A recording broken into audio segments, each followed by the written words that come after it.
नमस्कार दोस्तों, मैं आर के पाल आरपी साइंस क्लासेज में स्वागत करता हूं। वैसे कैंडिडेट जो बिहार के एस्टेट के एग्ज़ाम की तैयारी कर रहा है, उनके लिए मैं इस सीरीज़ में एक PYQ लेके आया हूं, जिसके बेस पे आपको ये समझ में आ जाएगा कि क्या पैटर्न है और एग्ज़ाम का पैटर्न क्या होता है और एग्ज़ाम में कैसे क्वेश्चन आते हैं, कैसे क्वेश्चन आपको देखने को मिलते हैं। जैसे कि आपको पता है कि एस्टेट का फॉर्म फिलअप हो रहा है, और 31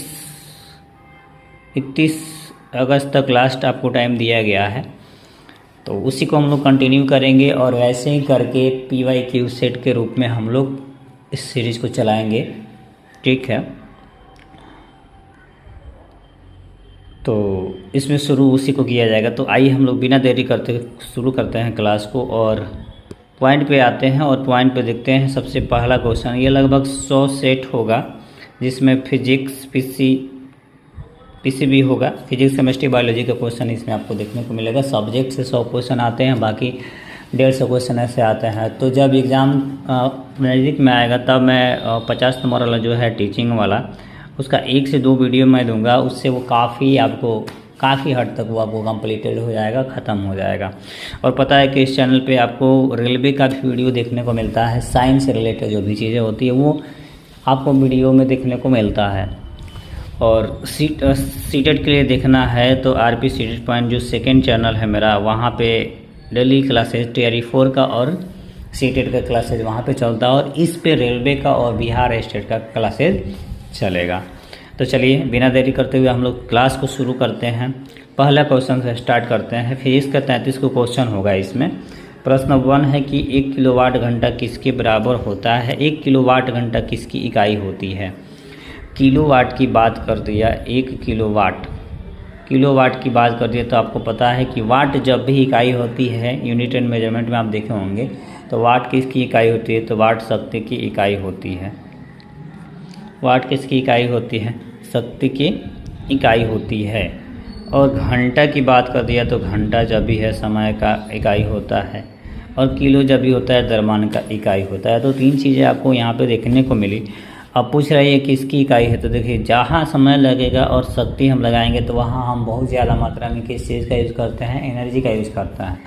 ठीक है, तो एनर्जी का यूज़ करते हैं, तो इसलिए एनर्जी का जो होता है 1 किलोवाट घंटा, क्योंकि एनर्जी भी लग रहा है, पावर भी लग रहा है, तो उससे एनर्जी रिलीज हो रहा है। तो जब भी एनर्जी रिलीज होगा तो हम ऊर्जा यूज करेंगे, तो उसका यूनिट जो होता है वाट घंटा, किलोवाट घंटा होता है।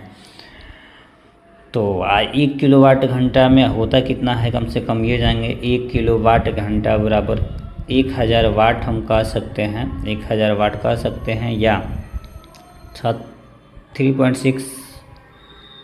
3600 जूल के करीब में ये आपको देखने को मिलता है। तो आइए ऑप्शन देखते हैं। शक्ति तो होगा नहीं, इसका क्या हो जाता है, शक्ति का वाट हो जाता है। संवेग बल का न्यूटन हो जाता है। संवेग का मीटर प्रति सेकेंड हो जाता है। ऊर्जा पूछा है, ऊर्जा का हो जाता है किलोवाट घंटा।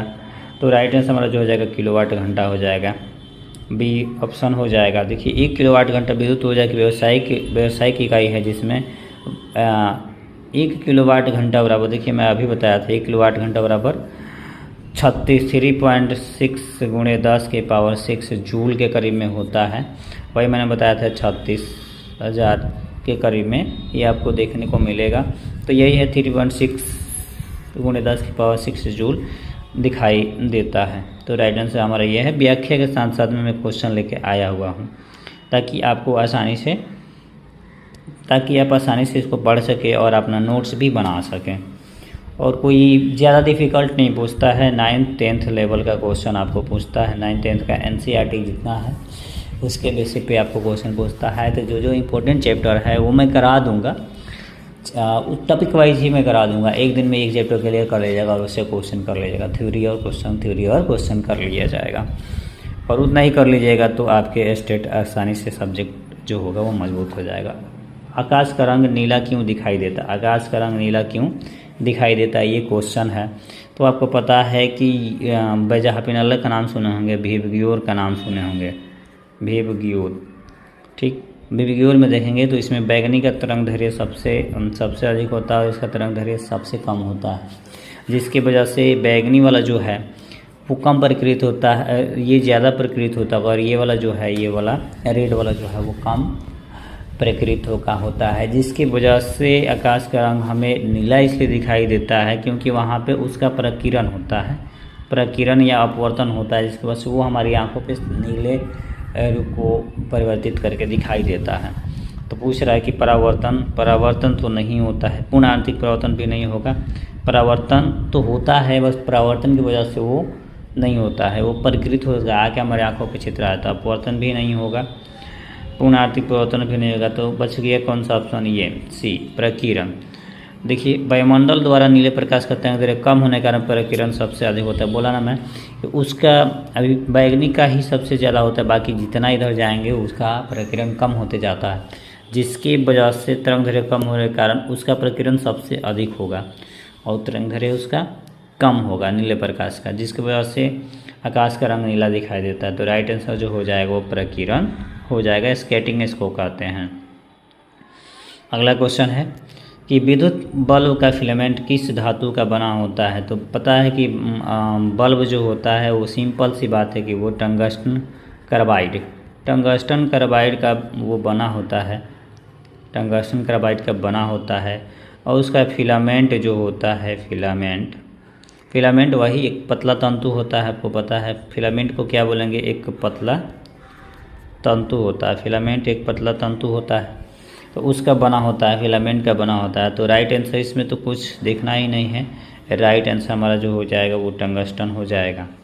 टंगस्टन ही की यूज़ किया जाता है, इसका आंसर दिया होगा कि टंगस्टन का गलनांक बहुत उच्च होता है, जिससे यह उच्च ताप पर भी पिघलता नहीं है, इसलिए टंगस्टन का यूज़ किया जाता है, क्योंकि इसका तापमान जो होता है, गलनांक जो होता है बहुत उच्च होता है, जिससे वो जल्दी पिघलेगा नहीं, इस वजह से टंगस्टन का यूज़ किया जाता है।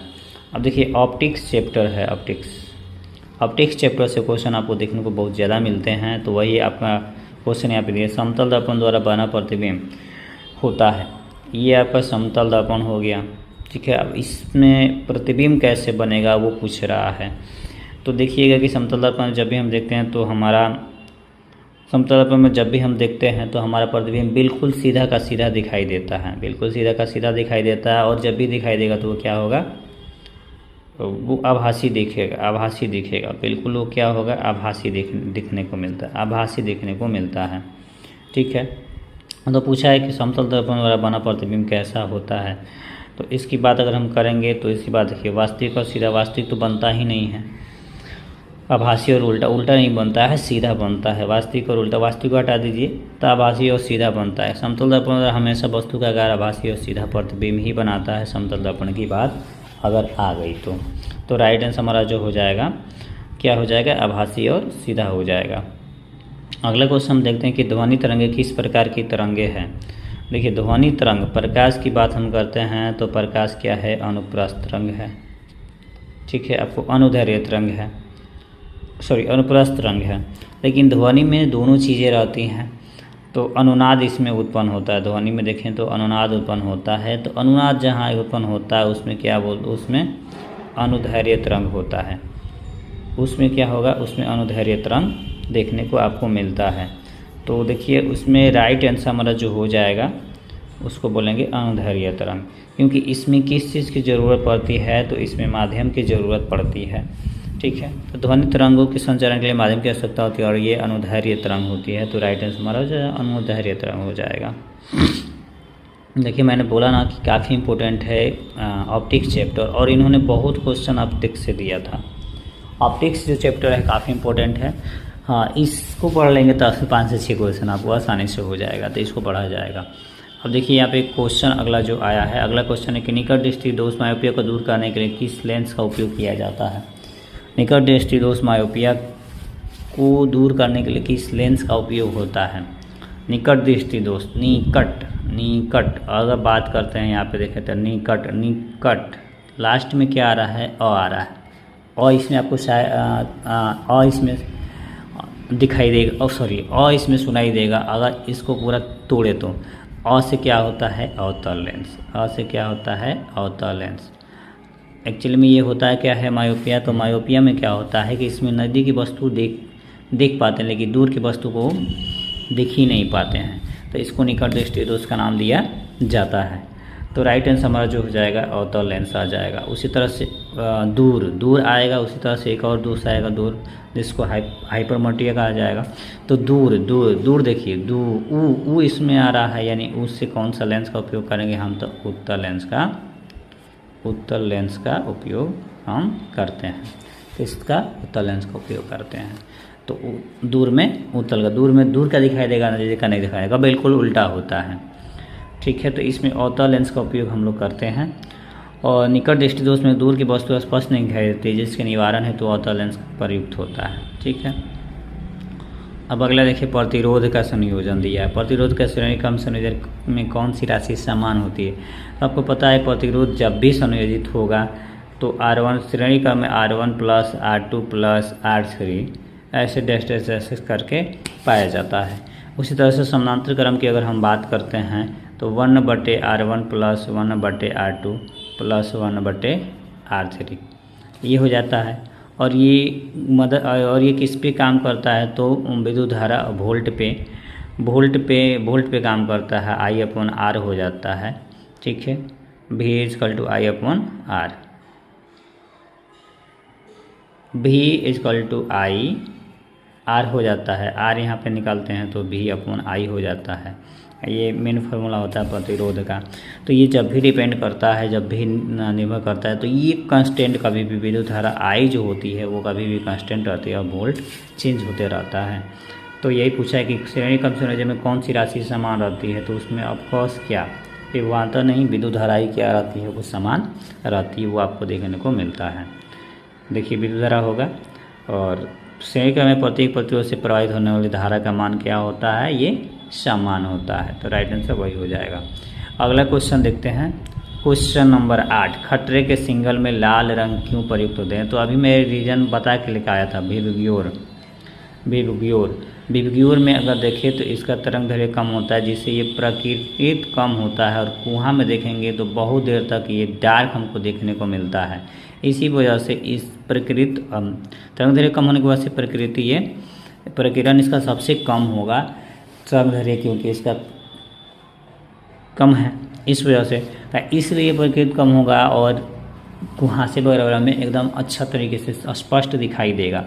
तो स्पष्ट दिखाई देगा, इस वजह से उसका हम लोग सिंगल में यूज़ करते हैं, खतरे के निशान के लिए भी उसका यूज़ करते हैं। तो प्रकीर्णन सबसे कम होता है, प्रकीर्णन सबसे अधिक तो नहीं होगा, पूर्णांक नहीं होगा, इनमें से कोई नहीं होगा ही नहीं। प्रकीर्णन सबसे कम होता है, प्रकीर्णन सबसे कम होता है, इसलिए लाल रंग का तरंग दैर्घ्य सबसे अधिक होने के कारण इसका प्रकीर्णन न्यूनतम होता है। तो राइट आंसर यही हो जाएगा। और देखिए डायनेमो परिवर्तित करता है। देखिए डायनेमो एक तरह का सिद्धांत है जो यांत्रिक ऊर्जा को किस में चेंज करता है, डायनेमो जो है वो डायनेमो जो है वो यांत्रिक ऊर्जा को विद्युत ऊर्जा में चेंज करता है, मैकेनिकल एनर्जी को कन्वर्ट करता है इलेक्ट्रिक एनर्जी में। तो विद्युत ऊर्जा को यांत्रिक ऊर्जा में नहीं होगा, यांत्रिक ऊर्जा को विद्युत ऊर्जा में ये होगा। रासायनिक ऊर्जा को प्रकाश ऊर्जा में तो वो विद्युत बल्ब करेगा, सौर ऊर्जा को विद्युत ऊर्जा में तो ये सौर सेल करेगा, विद्युत ऊर्जा को यांत्रिक ऊर्जा में जनरेटर की बात करें तो वो करेगा। तो राइट आंसर हमारा जो हो जाएगा यांत्रिक ऊर्जा को विद्युत ऊर्जा में, बी ऑप्शन हो जाएगा हमारा। उसका व्याख्या देख लीजिएगा, डायनेमो यांत्रिक ऊर्जा को विद्युत ऊर्जा में बदल देता है। ठीक है, अगला क्वेश्चन देखते हैं, क्वेश्चन नंबर 10, ए सही पद्धति में लेंस की क्षमता का मात्रक क्या होता है।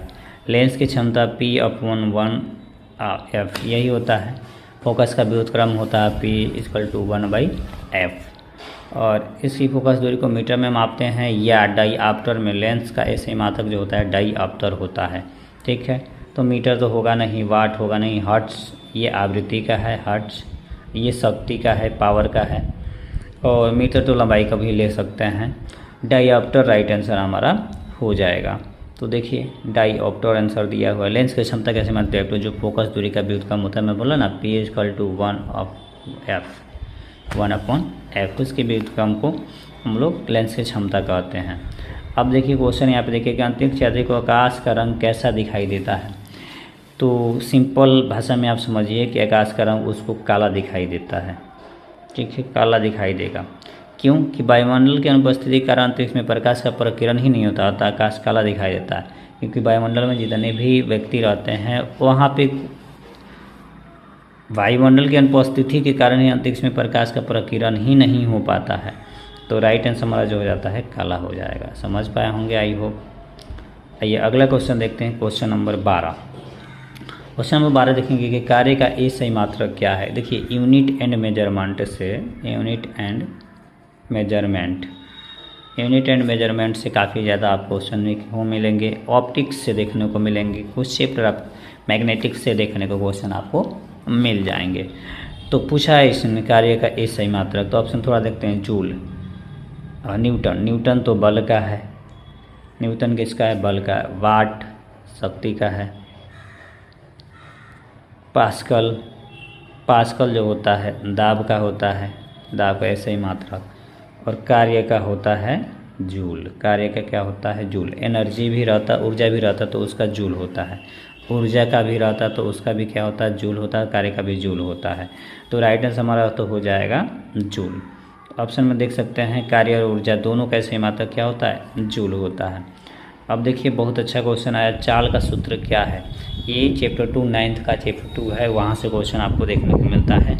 चाल का सूत्र क्या है, डायरेक्टली सूत्र बोला है तो फार्मूला जितने हैं वो याद कर लेंगे। फार्मूला का एक वीडियो में ला दूंगा, वो आपका याद हो जाएगा। चाल बराबर समय, चाल इकाई समय में तय की गई दूरी को क्या होता है। चाल का अगर डेफिनेशन देखें तो इकाई समय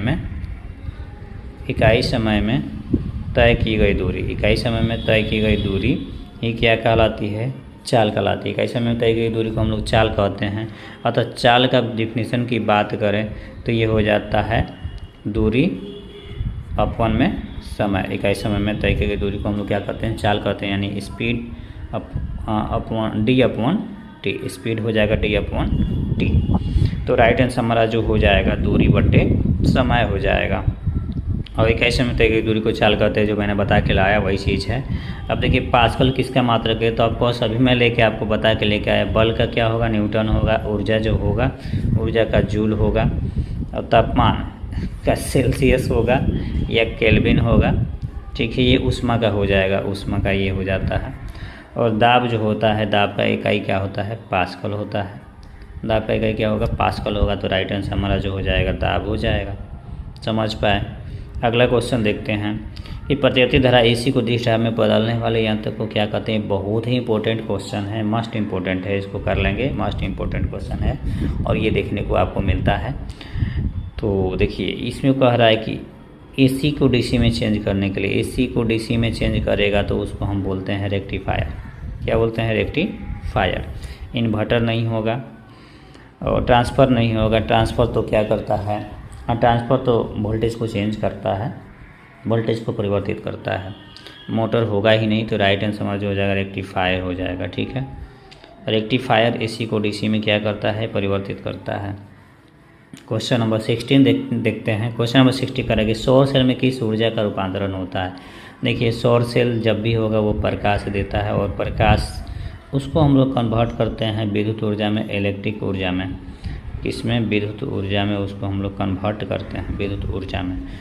तो सौर सेल में किस ऊर्जा का रूपांतरण होता है, तो सौर सेल में प्रकाश ऊर्जा से विद्युत ऊर्जा उत्पन्न होता है। सौर सेल सूर्य के प्रकाश को सीधे विद्युत ऊर्जा में वो क्या करेगा, चेंज कर देता है। तो राइट आंसर हमारा यही हो जाएगा। अगला क्वेश्चन देखेंगे, क्वेश्चन नंबर 17, ओम का नियम किससे संबंधित है। ओम के नियम की बात कर रहा है, तो ओम का नियम जब भी होगा वो किससे संबंधित होगा, तो नियत ताप पर चालक में प्रवाहित धारा, नियत ताप होता है उसमें चालक में प्रवाहित धारा विभवांतर के क्या होता है, समानुपाती होता है। तो उसको हम बोलते हैं क्या, ओम का नियम। जैसे धारा और विभवांतर, ऑप्शन दिया है कि दाब और तापमान, तो ये होगा ही नहीं। बल और त्वरण होगा ही नहीं, आवृत्ति और तरंग होगा ही नहीं। धारा और विभवांतर, नियत ताप पर चालक में विद्युत धारा और उसके सिरों के विभवांतर के समानुपाती होता है, उसी को हम बोलते हैं क्या, उसी को हम बोलते हैं ओम का नियम। तो राइट आंसर हमारा जो हो जाएगा ओम का नियम हो जाएगा, भी अपन हो जाता है आई आर, भी अपन क्या होता है, भी इक्वल टू आई आर हो जाता है।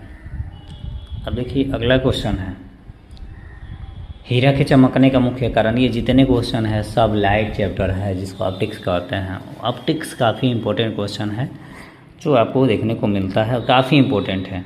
तो हीरा के चमकने का मुख्य कारण क्या है? तो हीरा जब भी चमकता है तो आपको पता होना चाहिए कि हीरा क्या है, उसमें परिवर्तन भी होता है और उसमें अब परावर्तन होता है। हीरा में जब भी देखेंगे परावर्तन होता है तो देखिए अपवर्तन नहीं होगा, व्यक्तीकरण नहीं होगा, प्रकीर्णन नहीं होगा। प्रकीर्णन में कोई चीज़ें क्या होंगी, छितरा जाएगी। तो उसमें परावर्तन होता है, लेकिन कैसा होता है, पूर्ण आंतरिक परावर्तन होता है। तो राइट आंसर पूर्ण आंतरिक परावर्तन होता है। और उसके एंगल की बात करें तो वह 24.4 डिग्री एंगल बनाता है हीरा में जो पाया जाता है। हीरा की रचना और ग्रेफाइट की रचना अलग अलग होती है, आप देखिएगा। तो 24 एंगस्ट्रम के करीब में पाया जाता है। हीरे के क्रांति कोण वही है, बहुत कम, लगभग 24.4 होता है, जिसके प्रकाश का पूर्ण आंतरिक परिवर्तन हो जाता है। तो उसके वजह से वो चमकता है। और देखिए इंद्रधनुष बनने का मुख्य कारण क्या है? तो देखिए जब भी ये चीज़ें होंगी तो पूर्ण आंतरिक परावर्तन जब होगा तो उससे बहुत सारी चीज़ें होती है। केवल अपवर्तन तो नहीं होगा, केवल परावर्तन नहीं होगा, विवर्तन होगा ही नहीं, बाण विक्षेपण और पूर्ण आंतरिक परावर्तन। बाण विक्षेपण की वजह से ही स्पेक्ट्रम का निर्माण होता है। बाण विक्षेपण के वजह से ही स्पेक्ट्रम का निर्माण होता है, जैसे आप देखेंगे। और यहाँ से 7 कलर में ये क्या हो जाता है, विभक्त हो जाता है, 7 रंगीन पट्टी में वो बन जाता है प्रकीर्णन के वजह से ही और बाण विक्षेपण के वजह से ही। ठीक है, तो राइट आंसर हमारा जो होगा बाण विक्षेपण और पूर्ण आंतरिक परावर्तन हो जाता है। अब दिया भी है यहाँ पे कि वर्षा की बूंदों द्वारा प्रकाश का पतन, पूर्ण आंतरिक परावर्तन और बाण विक्षेपण इंद्रधनुष का निर्माण करते हैं। तो राइट आंसर हमारा यही हो जाएगा। क्वेश्चन नंबर 20 देखते हैं, टॉर्च और सर्च लाइट में किस दर्पण का उपयोग होता है? टॉर्च और सर्च लाइट में किस दर्पण का उपयोग होता है? तो जब भी अवतल दर्पण है और उत्तल दर्पण है, यही है ना। तो अवतल दर्पण का उपयोग कान, नाक, गले में हजामत बनाने में, इसमें क्या होता है, इस सब का उपयोग होता है। सौर सेल में इसमें होता है अवतल दर्पण का उपयोग। तो टॉर्च में भी उसी चीज़ का उपयोग होता है। समतल दर्पण तो होगा नहीं, उत्तल दर्पण भी नहीं होगा। ये तो उत्तल दर्पण साइड मिरर के रूप में उपयोग किया जाता है। अवतल दर्पण हो जाता है, क्यों कि अवतल दर्पण प्रकाश की किरणों को संकेंद्रित कर शक्तिशाली बीम बनाता है। बीम का मतलब प्रकाश पुंज जिसको बोलते हैं वो बनाता है। अभी मैंने बताया कि लाया कि वाहनों के साइड मिरर के रूप में किसका उपयोग किया जाता है, अभी मैं बताया कि लाया। एक दूसरे से कनेक्टेड हैं क्वेश्चन पूरे। क्वेश्चन नंबर 21 है कि वाहनों के साइड मिरर के रूप में किसका उपयोग किया जाता है? वाहनों के साइड मिरर के रूप में किसका उपयोग किया जाता है? तो देखिए साइड मिरर के रूप में यानी किसी छोटा वस्तु को बड़ा बनाने के लिए उपयोग करेंगे। तो छोटा उत्तल जो होता है वो क्या करता है, छोटा से बड़ा, स्मॉल से बिग बनाता है। अवतल जो होता है बिग से स्मॉल करता है। ठीक है, तो उत्तल दर्पण का उपयोग हम लोग करते हैं क्योंकि उसका जैसे क्षेत्र बड़ा होता है सीधा वह छोटा प्रतिबिंब बनाता है, इसलिए वो दूर से कोई भी चीज़ दिखाई देगा लेकिन सीधा दिखाई देगा, सॉरी छोटा बनाएगा और सीधा बनाएगा, लेकिन उसका दृष्टि क्षेत्र जो होता है बड़ा होता है। सॉरी ये गलत है। तो देखिए वाहनों के साइड मिरर के रूप में इसका उपयोग किया जाता है और ये क्या बनाता है, उत्तल दर्पण का दृष्टि क्षेत्र और सीधा व छोटा प्रतिबिंब बनाता है। तो उत्तल दर्पण राइट आंसर हमारा हो जाएगा। बात करते हैं अगले क्वेश्चन की कि प्रकाश वर्ष किसकी का। ये काफ़ी इंपॉर्टेंट क्वेश्चन है, हर बार आपको देखने को मिल जाएगा। ये क्वेश्चन हर बार आपको देखने को मिलता है, हर बार मिलेगा। तो कह रहा है कि द्रव्यमान का तो होगा ही नहीं, द्रव्यमान का तो KG होता है। प्रकाश की तीव्रता को ज्योति कैंडेला के नाम से जानते हैं। ठीक है, ज्योति तीव्रता या कैंडेला इसको कहिए। समय तो टाइम का है, छोड़ दीजिए। तो प्रकाश 1 प्रकाश ईयर, 1 वर्ष में तय की गई दूरी को प्रकाश वर्ष कहा जाता है, लाइट ईयर कहा जाता है। तो प्रकाश दूरी का मात्रक होता है और ये खगोलीय दूरी को मापने की इकाई होती है। 1 वर्ष में कितने प्रकाश की दूरी हुई है उसको मापा जाता है। विद्युत धारा का सही मात्रक क्या होता है? सिंपल है, विद्युत धारा का सही मात्रक क्या होता है देख लीजिए। तो ये वाट किस चीज़ का हो जाएगा?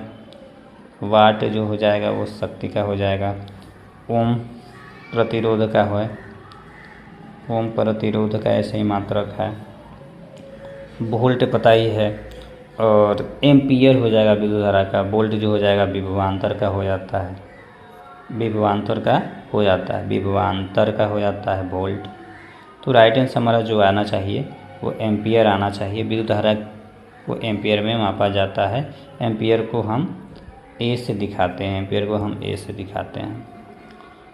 फिर वही चीज़ आ गया कि विभवांतर का ऐसे मात्रक क्या होता है, अभी मैंने बता के लाया। तो ऑफकोर्स मार दीजिए इसमें वोल्ट। जूल जो होगा किसका होगा, कार्य का होगा और ऊर्जा का होगा, दो चीज़ का होता है जूल, सॉरी। और कूलाम जो होता है वो आवेश का ऐसे ही मात्रक होता है, चार्ज का। तो वाट जो होता है वो आपका शक्ति का होता है, पावर का होता है। तो राइट आंसर हमारा जो हो जाएगा वोल्ट हो जाएगा। विभवांतर का ऐसा मात्रक वोल्ट होता है, इसमें कुछ समझने की ज़रूरत नहीं। विभवों के अंतर को विभवांतर कहा जाता है। अब क्वेश्चन बहुत अच्छा आया कि एक अश्व शक्ति कितने वाट के बराबर होती है, एक अश्व शक्ति कितने वाट के बराबर होती है। बहुत अच्छा क्वेश्चन है, क्वेश्चन बहुत अच्छा आपको देखने को मिला यहाँ पे कि एक अश्व शक्ति कितने वाट के बराबर होती है। एक वाट में अगर हम बात करते हैं तो 1000 वाट, 1000 वाट होता है 1 किलो वाट में, ठीक है। तो इसने पूछा है 1 HP बराबर, आप देखिएगा 746 वाट। आप कहीं पे पढ़ेंगे डायरेक्टली उसका 746 पॉइंट कुछ होता है तो उसको 746 ही लिया जाता है। तो देखिए 1000 वाट तो होगा नहीं, 980 वाट 550 वाट ये होगा ही नहीं, 746 वाट होगा। एक अश्व शक्ति बराबर 746 वाट की ये समतुल्य होती है। तो राइट आंसर हमारा 746 हो जाएगा। अगला क्वेश्चन देखते हैं कि गुरुत्वाकर्षण का सार्वत्रिक नियम, गुरुत्वाकर्षण का सार्वत्रिक नियम किसने दिया। गुरुत्वाकर्षण का सार्वत्रिक नियम किसने दिया। तो गुरुत्वाकर्षण का नियम की बात अगर हम कर देते हैं तो सिंपल है, यही वैज्ञानिक थे न्यूटन। न्यूटन के गति के नियम भी दिए थे, साथ साथ ये गुरुत्वाकर्षण का भी नियम दिए हुए थे। तो यही आ जाएंगे, न्यूटन हो जाएंगे। गैलीलियो नहीं होगा, आइंस्टाइन नहीं होगा, कैपलर भी नहीं होगा। तो आइजैक न्यूटन ने गुरुत्वाकर्षण के नियम का प्रतिपादन किया था और जिसने जी का मान क्या बताया था, 9.8 मीटर पर सेकेंड ये बताए थे। और फार्मूला इन्होंने दिया था AB= क्या, G m1m2 अपन में r², ठीक है। दो पिंड के बीच का बात किया तो ये फार्मूला खोज किए थे। जी का मान 9.8 मीटर प्रति सेकेंड होता है, ये याद रखेंगे। और देखिए वो क्वेश्चन अब जस्ट यहाँ पे आपको आगे ग्रेविटी से भी क्वेश्चन आपको देखने को मिले। वो चैप्टर वाइज पूरा आपको मैं बनाया हूँ, सीरीज वाइज पूरा है, क्वेश्चन आपको देखने को वैसे ही मिल जाएंगे, ठीक है। पृथ्वी की सतह पर गुरुत्वीय त्वरण जी का मान कितना होता है, अभी मैंने बताया जी का मान कितना होगा, 9.8 मीटर पर सेकेंड स्क्वायर होता है। तो राइट आंसर हमारा यही हो जाएगा, 9.8 मीटर प्रति सेकेंड। पृथ्वी पर गुरुत्वीय त्वरण का औसत मान लगभग 9.8 मीटर प्रति सेकेंड के बराबर होता है। जो मैंने बता के लाया वो राइट ही है। अगला देखते हैं, न्यूटन की गति का कौन सा नियम जड़त्व का नियम कहलाता है। तो जड़ता का नियम आपको पता है कि जड़त्व किसको बोलेंगे, कोई वस्तु विराम अवस्था में है, विराम अवस्था में, और विराम अवस्था में ये कोई चेष्टा बल करता है, विरोध करता है, लेकिन उसको हटा नहीं सकता, हिला नहीं सकता है, उसको विराम अवस्था कहते हैं। और इसको जड़ता का नियम भी कहते हैं, जड़त्व भी बोलते हैं। तो प्रथम नियम ही जो होता है उसको बोलते हैं, द्वितीय नहीं होगा, तृतीय नहीं होगा, इनमें से कोई नहीं तो हो ही नहीं सकता है। तो देखिए न्यूटन का पहला नियम वस्तु के अपनी अवस्था परिवर्तन का विरोध करने की प्रवृत्ति रखता है, जड़त्व को परिभाषित करता है। तो पहला नियम राइट आंसर हो जाएगा। देखिए रॉकेट का सिद्धांत किस पर काम करता है, किस नियम पे काम करता है। रॉकेट का सिद्धांत जो है किस पर काम करता है, ऊर्जा संरक्षण। तो ऊर्जा को ना तो नाश किया जा सकता है, नहीं बनाया जा सकता है, उसको ऊर्जा संरक्षण का नियम कहते हैं। द्रव्यमान संरक्षण में द्रव्यमान नियत रहता है। और बर्नौली तो इस पर किए नहीं थे, वो गैस के लिए किए थे। संवेग संरक्षण का सिद्धांत जो होता है वही होता है। तो रॉकेट संवेग संरक्षण के नियम के आधार पर कार्य करता है। तो राइट आंसर हमारा जो हो जाएगा ये हो जाएगा। और 30 क्वेश्चन नंबर देखेंगे। क्वेश्चन नंबर 30 की बात करते हैं। आवृत्ति का मात्रक क्या है। आवृत्ति का मात्रक मैं बता के लिया, डेसी समय का ये सेकंड हो जाएगा, आवृत्ति का ये हो जाता है हर्ट्ज, मीटर तो लंबाई हो जाएगा, डेसिबल तो डेसिबल छोड़ दीजिए, ये भी साउंड का होता है ये। तो राइट आंसर हमारा जो हो जाएगा आवृत्ति हो जाएगा। आवृत्ति को हर्ट्ज में मापते हैं, HZ में मापते हैं, ठीक है। तो राइट आंसर हमारा हो जाएगा हर्ट्ज। ध्वनि का चैप्टर है ये, ध्वनि से आ गया है, ध्वनि से क्वेश्चन आपको देखने को मिल रहा है। और देखिए ये सीरीज़ है मिक्सअप क्वेश्चन है, सारा चीज़ आपको मिक्सअप देखने को मिलेगा इस सीरीज़ में। इस सीरीज़ में देखेंगे तो सारा मिक्सअप मिलेगा, सभी चैप्टर से क्वेश्चन आपको देखने को मिल जाएगा। प्रैक्टिस आपका बहुत अच्छा तरीके से हो सकता है। अगला क्वेश्चन की बात करते हैं। मनुष्य के कान के लिए श्रव्य आवृत्ति प्रास ऑडिबल रेंज कितनी होती है?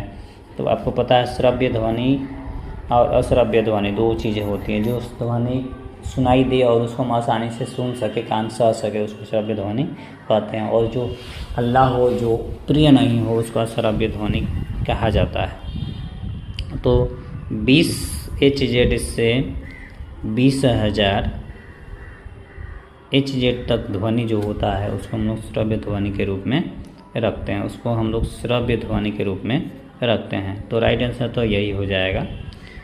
ठीक है, सामान्य मनुष्य 20 HZ से 20 kHz तक की ध्वनि सुन सकता है, वहाँ तक सुन सकता है। उससे ज़्यादा जाएगा तो उसको बोलेंगे। दूरदृष्टि दोष के निवारण के लिए किस लेंस का उपयोग? अभी उधर आपको दूर आ गया ना, दूर जब भी आ गया इसमें यू दिखाई दे रहा है, यानी उत्तर लेंस का उपयोग करेंगे। मैंने बताया इसमें दूर की वस्तु को देख सकता है व्यक्ति, लेकिन नज़दीक की वस्तु को नहीं देख पाता है। तो राइट आंसर उत्तर लेंस हो जाएगा। ज़्यादा इसमें दिमाग लगाने की जरूरत नहीं है। दूर की दोस्ती में पास की वस्तु स्पष्ट नहीं करती, इसलिए उत्तर लेंस का उपयोग किया जाता है। दूर का दिखाई देगा लेकिन लगे का ही नहीं दिखाई देगा, निकट का दिखाई देगा लेकिन दूर का दिखाई नहीं देगा, बिल्कुल अपोजिट है। अब देखिए अगला क्वेश्चन है कि ताप बढ़ने पर चालकों का विद्युत प्रतिरोध बढ़ता है कि घटता है? तो जैसे जैसे ताप बढ़ेगा वैसे वैसे प्रतिरोध जो होगा वो क्या होगा, वो बढ़ने लगेगा। जैसे जैसे ताप बढ़ेगा वैसे वैसे प्रतिरोध बढ़ेगा। ताप घटेगा तो प्रतिरोध धीरे धीरे घटते जाता है। तो ठीक, ये बर्नौली के नियम कहता है और ऊष्मा का सिद्धांत भी यही कहता है। बर्नौली ने इसको प्रूव किया था। तो आइए देखते हैं। तो राइट आंसर हमारा आना चाहिए कि ताप बढ़ता है। ताप क्या होगा, बढ़ता है। क्यों? क्योंकि धात्विक चालकों का तापमान बढ़ने पर उनका प्रतिरोध भी क्या होता है, बढ़ जाता है। तो ये लगभग फिजिक्स के क्वेश्चन आपको 33 क्वेश्चन फिजिक्स को देखने को मिले। अभी हम लोग जब देखेंगे 34 से 67 तक जाएंगे तो केमिस्ट्री के क्वेश्चन आपको देखने को मिलेंगे। अब आप एक बात बोल सकते हैं कि सर इतना क्वेश्चन, इतना इजी क्वेश्चन बिहार बोर्ड पूछेगा? तो बिल्कुल इतना ही इजी रहता है, 9th का लेवल रहता है। वो सब्जेक्ट आपका बिल्कुल आसान रहता है, केवल आपका माइथोलॉजी जो है वो आपको देखना पड़ता है, जिसके लिए 1 से 2 वीडियो मैं बनाऊँगा ही, ज़्यादा नहीं। 1 से 2 वीडियो में आप आसानी से 50 में से 30 से 35 नंबर तो आपका आ ही सकता है, उतनी की गारंटी मैं लेता।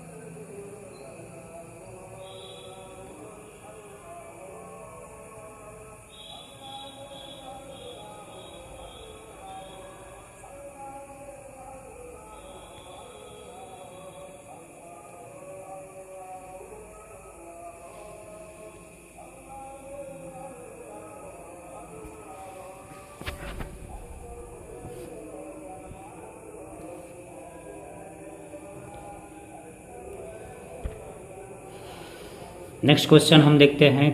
जो केमिस्ट्री स्टेट के क्वेश्चन हम देख रहे थे तो उसमें अभी तक हम लोग फिजिक्स के क्वेश्चन देखे। फिजिक्स के लगभग क्वेश्चन आपको 33 क्वेश्चन फिजिक्स को देखने को मिले थे, जिसमें हम लोगों ने कंटिन्यू किया था। इसमें लगभग आपको क्वेश्चन देखने को मिल जाएंगे 34 से 67 तक हम लोग केमिस्ट्री क्वेश्चन देखेंगे और 67 से लगभग 100 तक बायो के क्वेश्चन हम लोग देखेंगे। तो आइए इसमें देखिए अगला क्वेश्चन हम देखते हैं कि पीतल किसकी मिश्र धातु है। यहाँ क्वेश्चन दिया हुआ है पीतल किसकी मिश्र धातु है। तो उसमें आप देखेंगे कि पीतल जो होता है वो पीतल की जो बात करते हैं तो पीतल की जब हम बात करें तो वो copper plus SN, copper plus zinc, copper plus zinc मिलके क्या बनता है, वो पीतल बन जाता है। तांबा और जस्ता, तो तांबा और टीन नहीं होगा, कॉपर और टिन नहीं होगा, और लोहा और कार्बन भी नहीं होगा, तांबा और निकल भी नहीं होगा। राइट आंसर हमारा जो हो जाएगा बी हो जाएगा, क्योंकि पीतल जो बनता है कॉपर और जस्ता का वो मिश्रण होता है। तो राइट आंसर हमारा बी हो जाएगा। ये क्वेश्चन हुआ। अगला क्वेश्चन हमारा जो है, अगला क्वेश्चन हम देखते हैं, आगे देखते हैं क्वेश्चन नंबर है पीएच स्केल की खोज किसने की थी। जैसे मैंने बताया कि अम्ल ग्रुप डी में मैंने पढ़ाया हुआ है, अम्ल और भस्म के बारे में हम लोगों ने डिटेल से डील किया हुआ है। अम्ल और भस्म के बारे में हम लोगों ने डिटेल से डील किया हुआ है। तो पूछा पीएच स्केल की खोज किसने की, तो आपको पता है कि 1909 ईस्वी में सोरेनसन वैज्ञानिक थे। सोरेनसन उनका नाम था। सोरेनसन ने ही क्या किया था, 1909 ईस्वी में सोरेनसन ने पीएच स्केल का खोज किया था, जो क्या बता रहा था, जो अम्लीय और भस्म, जो अम्ल और भस्म की जानकारी दे रहा था कि अम्ल क्या है भस्म क्या है, उसकी जानकारी दे रहा था। पीएच स्केल से हम पता लगा सकते थे कि क्या है,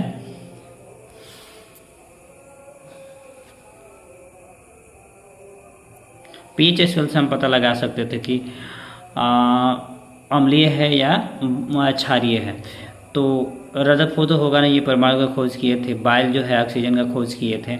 लेबेजियर होंगे ही नहीं, ये तो रसायन शास्त्र के लेबेजियर रसायन शास्त्र के क्या है, फादर इनको बोला जाता है। सोरेनसन जो है यही है पीएच स्केल का खोज करने वाले। सोरेनसन ने पीएच स्केल का खोज किया था, और सोरेनसन ने पीएच स्केल को ही क्या किया था, विकसित किया था। पीएच स्केल की अगर हम बात करें तो 0 से 14 तक होता है। 7 के बराबर जो रहता है उस बिलियन को हम क्या बोलते हैं, उस बिलियन को हम लोग उदासीन बोलते हैं। 7 से कम जितने रहता है उसको हम लोग एसिडिक बोलते हैं, यानी अम्लीय बोलते हैं। और 7 से लेके 14 तक ज़्यादा होगा उसको हम लोग बेसिक या क्षारीय बोलते हैं। तो 7 से अधिक पीएच का मान होता है तो क्षारीय होता है, 7 से कम होता है तो अम्लीय होता है, 7 के बराबर होता है तो वो आपका पीएच का मान जो होता है उदासीन हो जाता है।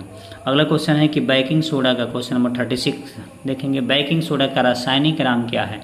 बेकिंग सोडा का रासायनिक नाम क्या है? तो सबसे पहले फार्मूला जानेंगे तो फार्मूला होता है NaHCO3, ठीक है। एक होता है Na2CO3 हाफ H2O, ठीक है। तो NaHCO3 जो होता है इसको हम क्या बोलते हैं, सोडियम बेकिंग सोडा का सूत्र की बात करते हैं, इसको हम बोलते हैं सोडियम बाइकार्बोनेट। ये क्या है, सोडियम बाइकार्बोनेट। सोडियम बाइकार्बोनेट का नाम है बेकिंग सोडा का रासायनिक नाम जो है, इसको खवा सोडा के नाम से भी हम लोग जानते हैं। तो सोडियम कार्बोनेट तो होगा नहीं, सोडियम कार्बोनेट नहीं होगा, कैल्शियम कार्बोनेट भी नहीं होगा, और सोडियम क्लोराइड भी, साधारण नमक को सोडियम क्लोराइड बोला जाता है, ये साधारण नमक है। कैल्शियम कार्बोनेट होगा ही नहीं, सोडियम कार्बोनेट नहीं होगा, सोडियम बाइकार्बोनेट होता है। सोडियम बाइकार्बोनेट यानी बी हो जाएगा, उसका फॉर्मूला NaHCO3 हो जाता है। अगला क्वेश्चन देखते हैं, क्वेश्चन नंबर 37 की बात करते हैं कि लोहे पर जंग लगना किस प्रकार की अभिक्रिया है।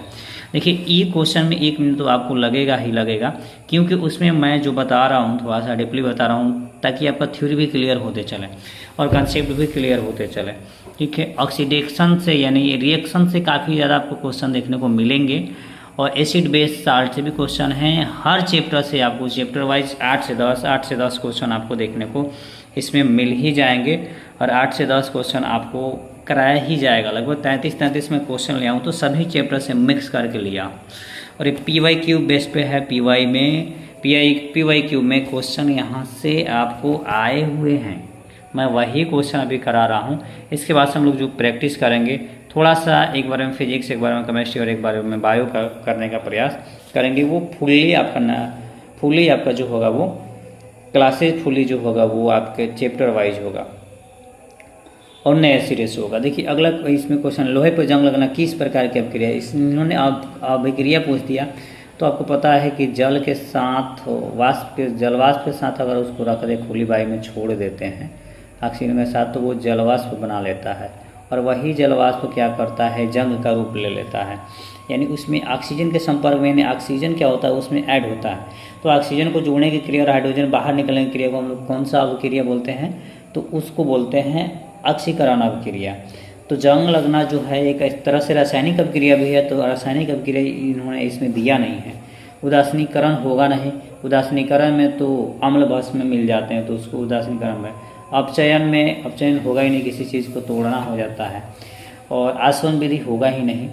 तो एक ही बच गया ऑप्शन ऑक्सीकरण अभिक्रिया। तो ऑक्सीकरण अभिक्रिया राइट आंसर हमारा हो जाएगा। और उसका व्याख्या देखेंगे तो लोहे पनामी में ऑक्सीजन की उपस्थिति के कारण Fe2O3 और H2O लगता है। वही मैंने बताया कि जल वाष्प बन जाता है और फेरिक ऑक्साइड बनता है। फेरिक ऑक्साइड का फॉर्मूला यहाँ पे है, आप याद कर लें। तो फेरिक ऑक्साइड बनता है जिससे लोहे पर जंग लग जाता है। अगर पूछता है कि लोहे पर जंग लगना भौतिक प्रक्रिया है कि रासायनिक प्रक्रिया, तो बोलते रासायनिक प्रक्रिया। लेकिन इन्होंने वैसा पूछा नहीं, कौन सा समीकरण है कौन सा प्रक्रिया ये पूछा है, तो ऑक्सीकरण अभिक्रिया हो जाएगा। अगला क्वेश्चन देखते हैं। धातु और अधातु से क्वेश्चन आएगा कि सबसे हल्की धातु कौन सी होती है। क्वेश्चन इन्होंने किया कि सबसे हल्की धातु कौन सी होती है। क्वेश्चन की बात करें तो इसमें दिया लिथियम, हाइड्रोजन, सोडियम और हीलियम। तो देखिएगा यहाँ पे होता है लिथियम, सोडियम, मैग्नीशियम, ऐसे ये नीचे बढ़ते जाता है। हाइड्रोजन, हीलियम, लिथियम, ऐसे। तो ऐसे भी देखेंगे तो लिथियम जो होता है वो सबसे हल्का होता है बाकी की अपेक्षा। लिथियम सबसे हल्की धातु और कम घनत्व वाली धातु होती है, धातु है और कम घनत्व वाला होता है और सबसे ज़्यादा सबसे हल्की भी होती है, कम घनत्व वाली धातु। तो जो भी जिसका भी घनत्व कम होगा वो धातु वो हल्की होगी और जिसका भी घनत्व ज़्यादा हो वो धातु क्या होगी, भारी होगी। अगला क्वेश्चन देखते हैं कि भारी जल का रासायनिक सूत्र क्या है। तो इसमें पूछा H2O2, तो हाइड्रोजन पर ऑक्साइड का हो गया। ये क्या है, हाइड्रोजन। देखिए कम से कम आपको हाइड्रोजन पर ऑक्साइड हो गया, ठीक है। ट्राटियम ये हो गया, ट्राटियम हो गया, जल का ही रूप है। H2O जो है शुद्ध जल का हो गया फार्मूला। पूछा इन्होंने क्या है कि भारी जल का, तो भारी जल का फार्मूला जो होता है D2O होता है और इसका उपयोग हम लोग शीतक के रूप में, D2O का उपयोग का है, भारी जल का उपयोग का है तो प्रतिशीतक या प्रतिशीतक के रूप में हम इसका उपयोग करते हैं। जो न्यूक्लियर रिएक्टर में मंडक के रूप में काम करता है वही चीज़ है। व्याख्या लिखा हुआ है कि D2O हो जाएगा जो न्यूक्लिक रिएक्टर में मदक के रूप में काम करता है, मंदक के रूप में इसको यूज में लाया जाता है, प्रतिशत इसको हम बोलते हैं। तो राइट आंसर हमारा जो हो जाएगा वो D2O हो जाएगा। अगला क्वेश्चन देखते हैं कि जल गैस का क्या मिश्रण है। उन्होंने पूछा है कि जल गैस किसका मिश्रण है। पूछ दिया क्वेश्चन इन्होंने कि जल गैस किसका मिश्रण है। तो आपको पता है कार्बन मोनोऑक्साइड और प्लस H2 को जैसे ही मिलाते हैं तो वो जल गैस बन जाता है, ठीक है। तो राइट आंसर हमारा जो हो जाएगा कार्बन मोनोऑक्साइड और हाइड्रोजन गैस को जब आपस में मिलाएंगे तो वो क्या बन जाता है, हाइड्रोजन के मिश्रण को हम लोग जल गैस बोलते हैं, वो जल गैस बन जाता है। व्याख्या में भी आप देख रहे हैं। तो राइट आंसर हमारा जो हो जाएगा वो ए हो जाएगा। अब देखिए यहाँ पे क्वेश्चन आगे देखिए, केमिकल इक्वेशन चेंजिंग से, भौतिक परिवर्तन और रासायनिक परिवर्तन से क्वेश्चन आपको पूछते हैं, बिल्कुल आपको क्वेश्चन पूछते हैं और देखने को आपको मिल जाते हैं। इन्होंने पूछा है कि भौतिक परिवर्तन, भोजन का पचना कौन सा परिवर्तन है। तो एक बात बताइए, क्या भोजन जो पच जाता है, तो जो हम भोजन ग्रहण करते हैं वो पच जाता है, उससे क्या फिर उसको रिपीट किया जा सकता है, नहीं। तो रासायनिक परिवर्तन में वही चीज़ें होता है कि रासायनिक परिवर्तन ऐसा परिवर्तन है जिसमें नया पदार्थ बन जाता है, अपने मूल अवस्था में पूर्णतः वो वापस नहीं आ सकता है। लेकिन भौतिक परिवर्तन में क्या होता है, उसमें कुछ पल के लिए परिवर्तन होता है, चेंजिंग होता है, लेकिन अपनी अवस्था में पुनः वह वापस आ जाता है, तो उसको भौतिक परिवर्तन कहते हैं। तो इसके अकॉर्डिंग अगर देखें तो भौतिक परिवर्तन तो होगा नहीं, इनमें से कोई होगा नहीं और दोनों नहीं होगा। तो एक ही ऑप्शन बच जाता है, ये क्या है, रासायनिक परिवर्तन है। भोजन का पचना एक रासायनिक अनुत्क्रमणीय और रासायनिक परिवर्तन है। तो सिंपल कहा जाएंगे कि भोजन का पचना जो है केमिकल चेंजिंग है, रासायनिक परिवर्तन है। वो मल के रूप में, वेस्ट के रूप में, मल के रूप में वो क्या होता है, पाचक होता है, प्रोटीन बन जाता है, कार्बोहाइड्रेट बन जाता है, ये सारी चीज़ें हैं। तो रासायनिक परिवर्तन हो जाएगा। अब देखिए बहुत अच्छा क्वेश्चन दे दिया यहाँ पे, ब्लीचिंग पाउडर का रासायनिक सूत्र क्या है। ब्लीचिंग पाउडर का रासायनिक सूत्र क्या है, तो ब्लीचिंग पाउडर का रासायनिक सूत्र की बात करते हैं तो CaCO2 ट्वाइस, ये होता है कैल्शियम क्लोराइड। तो देखिए ये हो जाएगा कैल्शियम क्लोराइड नहीं, CaCO2 हो जाएगा। CaOH2 कैल्शियम हाइड्रोक्साइड का, ये कैल्शियम कार्बोनेट का, कैल्शियम क्लोराइड का, ये तो नहीं होगा। राइट आंसर ये हमारा हो जाएगा ब्लीचिंग पाउडर का सूत्र। जिप्सम को गर्म करके बनाया जाता है और इसका उपयोग कहाँ पे करते हैं, तो ये कैल्शियम ऑक्सीक्लोराइड है जिसका उपयोग विरंजन और रोगमुक्त करने में होता है। यानी ब्लीचिंग पाउडर का उपयोग हम किसी भी रोग को हटाने के लिए कर सकते हैं। अब देखिए अगला क्वेश्चन है, ये मैं जो क्वेश्चन लेके आया हूँ काफ़ी इंपॉर्टेंट क्वेश्चन है और आपको पता होना चाहिए, जैसे मैं पहले भी बता चुका हूँ कि मैं एस्टेट क्वालिफाइड हूँ और सीटेट पेपर 1 5 बार क्वालिफाइड हूँ और पेपर 2 2 बार क्वालिफाइड हूँ और साइंस से, वो भी साइंस से, ठीक है, वो भी साइंस से है। वो नंबर अच्छा खासा है, 94 नंबर तक है, 102 नंबर तक आया हुआ है, 105 नंबर तक आया हुआ है। और आपको मेरे बात पे अगर बिलीव नहीं है तो आप जाके मेरे चैनल पे देख सकते हैं, चैनल पे मेरा डॉक्यूमेंट जो है वो अपलोडेड है।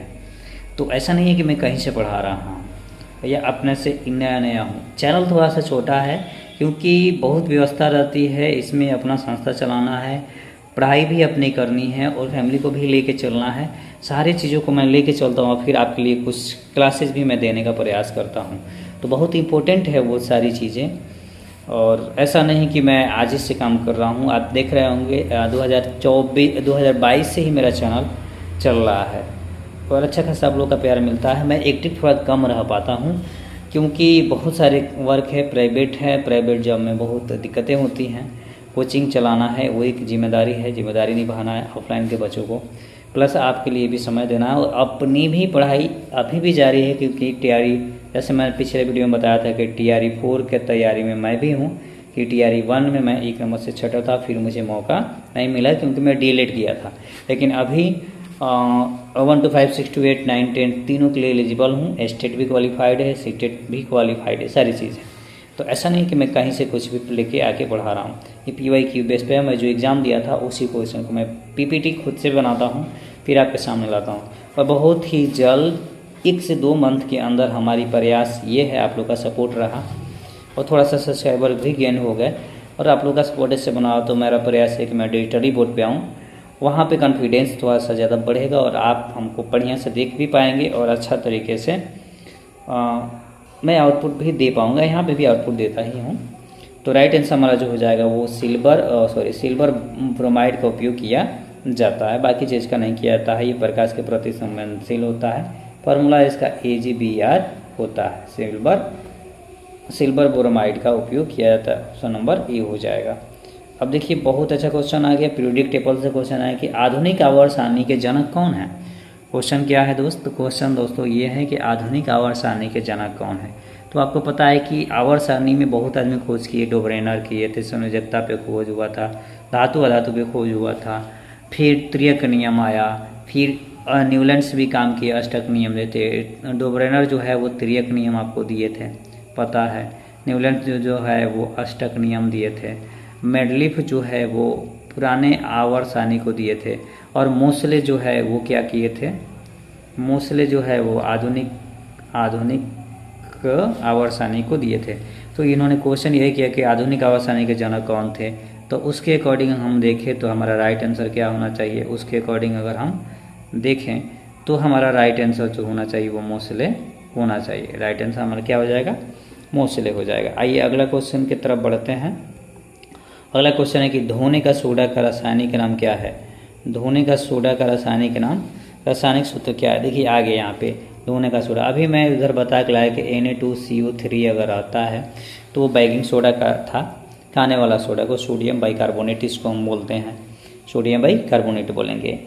अब सोडियम बाइकार्बोनेट में अगर जल को मिला देते हैं, 10H2O को अगर मिला देते हैं तो वो धोने का सोडा बन जाता है, वॉशिंग सोडा बन जाता है। तो NaCl तो साधारण नमक का हो गया, सोडियम हाइड्रोक्साइड का हो गया, ये होगा ही नहीं, सोडियम हाइड्रोजन कार्बोनेट यानी जिसको हम बेकिंग सोडा के नाम दे रहा है वो हो गया।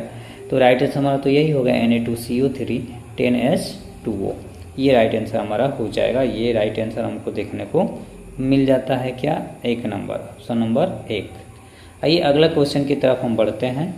अगला क्वेश्चन कहता है कि सिरका में कौन सा अम्ल पाया जाता है। देखिए एसिड एंड बेस से इन्होंने क्वेश्चन किया है कि सिरका में कौन सा अम्ल पाया जाता है।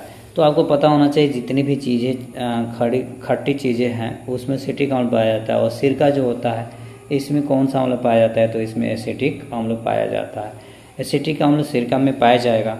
सिट्रिक अम्ल जितने भी खट्टे पदार्थ होते हैं उसमें पाया जाता है। लैक्टिक अम्ल आपको दूध में पाया जाएगा और फॉर्मिक अम्ल चिट्टी में आपको देखने को मिलता है। ठीक है, तो इन्होंने पूछा है कि सिरका में कौन सा पाया जाता है, तो ऑप्शन नंबर हमारा ई होना चाहिए, एसिटिक अम्ल हो जाएगा। ऑप्शन हमारा ए हो जाएगा एसिटिक अम्ल। सिरके में लगभग कितना रहता है, तो 5 से 8% एसिटिक अम्ल को मिलाया जाता है, 5 से 8%। एसिटिक अम्ल की बात करें तो CH3COOH फार्मूला होता है। तो फार्मूला भी आप याद रखेंगे, तो राइट आंसर आपको समझ में आ गया होगा। अगला क्वेश्चन की हम बात करते हैं। अगला क्वेश्चन की बात करते हैं। देखिए समय थोड़ा लग रहा है, लेकिन 1 से 1.5 घंटा आपको होगा। पूरा 100 क्वेश्चन है PYQ का। चींटी के डंक में कौन सा अम्ल होता है? अभी मैंने बताया कि कि चींटी के डंक में मेथनोइक अम्ल, फॉर्मिक अम्ल पाया जाता है, और इससे क्या होगा, जलन होता है। ये तो बता ही दिया मैं। आगे क्वेश्चन देखते हैं कि क्वेश्चन नंबर 48 से कि एल्युमिनियम का मुख्य अयस्क कौन सा है। इन्होंने पूछा कि एल्युमिनियम का मुख्य अयस्क कौन सा है। एल्युमिनियम का इन्होंने अयस्क पूछा है, तो एल्युमिनियम पता है आपको कि कोरंडम होता है। प्रमुख अयस्क की बात करें तो उसका प्रमुख अयस्क की बात करते हैं तो बॉक्साइट होता है, तो आंसर तो बॉक्साइट हो जाएगा। हेमेटाइट जो होता है वो लोहा का होता है। सिनेबार जो होता है वो पारा का होता है अयस्क, ठीक है। तो राइट आंसर हमारा जो हो जाएगा बॉक्साइट हो जाएगा। आइए अगला क्वेश्चन देखते हैं कि सबसे कठोरतम पदार्थ, सबसे कठोर प्राकृतिक पदार्थ कौन सा है। इन्होंने पूछा कि सबसे कठोर प्राकृतिक पदार्थ कौन सा है। टंगस्टन तो नहीं, क्वार्ट्ज नहीं, ग्रेफाइट थोड़ा सा मुलायम होता है, आपको पता है ग्रेफाइट मुलायम होता है। हीरा जो होता है सबसे कठोर पदार्थ होता है, क्योंकि ये कार्बन का, हीरा और ग्रेफाइट दोनों कार्बन का स्वरूप है, लेकिन हीरा सबसे कठोर प्राकृतिक पदार्थ होता है। तो राइट आंसर हमारा जो हो जाना चाहिए वो हो जाना चाहिए हीरा। राइट आंसर हमारा हो जाना चाहिए हीरा। अगला क्वेश्चन की हम बात करते हैं। अगला क्वेश्चन है कि LPG का मुख्य घटक क्या है। तो LPG जब भी बनता है आपको पता है कि ब्यूटेन से, प्रोपेन से, C4H10 + C3H6 प्रोपेन से मिल के बनता है। ब्यूटेन और प्रोपेन मुख्य रूप से रहता है, बाकी अदर गैसेज जो इसमें मिली रहती है। तो आंसर देखते हैं, प्रोपेन और पेंटेन नहीं होगा, एथिलीन और एसिटिलीन नहीं होगा, मीथेन और एथेन नहीं होगा, ब्यूटेन और प्रोपेन होगा। तो हमारा राइट आंसर जो हो जाएगा वो क्या हो जाएगा, ब्यूटेन और प्रोपेन। राइट आंसर हमारा जो हो जाएगा ब्यूटेन और प्रोपेन हो जाएगा। और LPG के मुख्य अवयव में अगर बात करते हैं हम, तो ब्यूटेन, प्रोटेन और प्रोपेन का ये क्या है, मुख्य रूप से गैसों का ये मिश्रण होता है। क्वेश्चन नंबर 51 की बात करते हैं। तो गोबर गैस या बायोगैस में कौन मुख्य रूप से कौन सी गैस होती है। तो देखिए कोई भी गैस होगी मुख्य रूप से अगर देखें उसमें, तो मेथेन गैस हमको देखने को मिल जाएगा। मेथेन गैस बहुत ज़्यादा मात्रा में पाया जाता है। तो राइट आंसर हमारा तो ये हो गया। अब अगर हम बात करते हैं कार्बन डाइऑक्साइड, नहीं ये पाई जाएगी। हाइड्रोजन, नाइट्रोजन ये होता ही नहीं है। लगभग 60 से 70% जो होता है बायोगैस या गोबर गैस में मेथेन गैस पाया जाता है। अब देखिए बहुत अच्छा क्वेश्चन किया इन्होंने कि वायुमंडल में नाइट्रोजन की प्रतिशत की मात्रा कितनी होती है। देखिए अभी मैंने बताया, अभी जो चल रहा है ना, अभी आपका जो क्वेश्चन चल रहा है, अभी आपका 33 क्वेश्चन जो होगा वो केमिस्ट्री का चलेगा। और केमिस्ट्री में ऐसा कोई चैप्टर नहीं है जिससे मैंने क्वेश्चन लिया नहीं है और वो क्वेश्चन आपको देखने को मिल नहीं जाता हो। बिल्कुल है, उसमें क्वेश्चन आपको देखने को मिल ही जाएगा, ठीक है। ऐसा नहीं है कि इसमें क्वेश्चन आपको देखने को नहीं मिलेगा, ऐसा कुछ भी नहीं है कि क्वेश्चन आपको देखने को इसमें नहीं मिलेगा। चलिए आइए देखते हैं अगला क्वेश्चन की हम बात करते हैं। 1 मिनट चाहिए बस।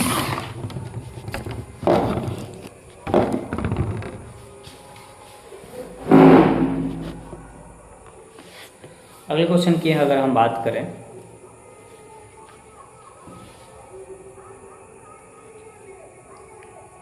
अगले क्वेश्चन की अगर हम बात करते हैं तो पूछा है इन्होंने कि वायुमंडल में नाइट्रोजन गैस का प्रतिशत कितना है। वायुमंडल में नाइट्रोजन गैस, 1 मिनट रुक जाइए, 1 मिनट रुक जाइए, थोड़ी सी परेशानी आ रही है।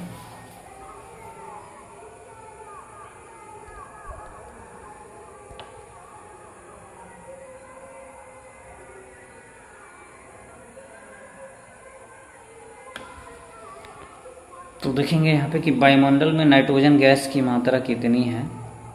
वायुमंडल में नाइट्रोजन गैस की मात्रा कितनी है, तो देखिएगा कि वायुमंडल में नाइट्रोजन परसेंट जो पाया जाता है 1000% पाया जाता है, 21% ऑक्सीजन पाया जाता है, 0.0% कार्बन डाइऑक्साइड पाया जाता है और बाकी गैस से 1% इसमें पाई जाती है। तो वायुमंडल में लगभग की बात अगर हम करते हैं तो लगभग 78% नाइट्रोजन पाए जाते हैं वायुमंडल में, और ऑक्सीजन जो है 21%, आर्गन लगभग 0.93% पाई जाती है। तो ये आपका हो गया, राइट आंसर हो गया। अगला क्वेश्चन हम देखते हैं। अगला क्वेश्चन की बात करें, पूछा है कि सोडियम धातु को किस में डुबा कर रखा है, तो क्योंकि ये ज़्यादा क्या होता है, ज़्यादा रिएक्टिव होता है, ज़्यादा क्रियाशील होता है, तो ये ज़्यादा क्रियाशील देखने को मिलता है, इसलिए इसको हम लोग केरोसिन के तेल में डुबो के रखते हैं कि जल्दी वो रिएक्ट करे नहीं।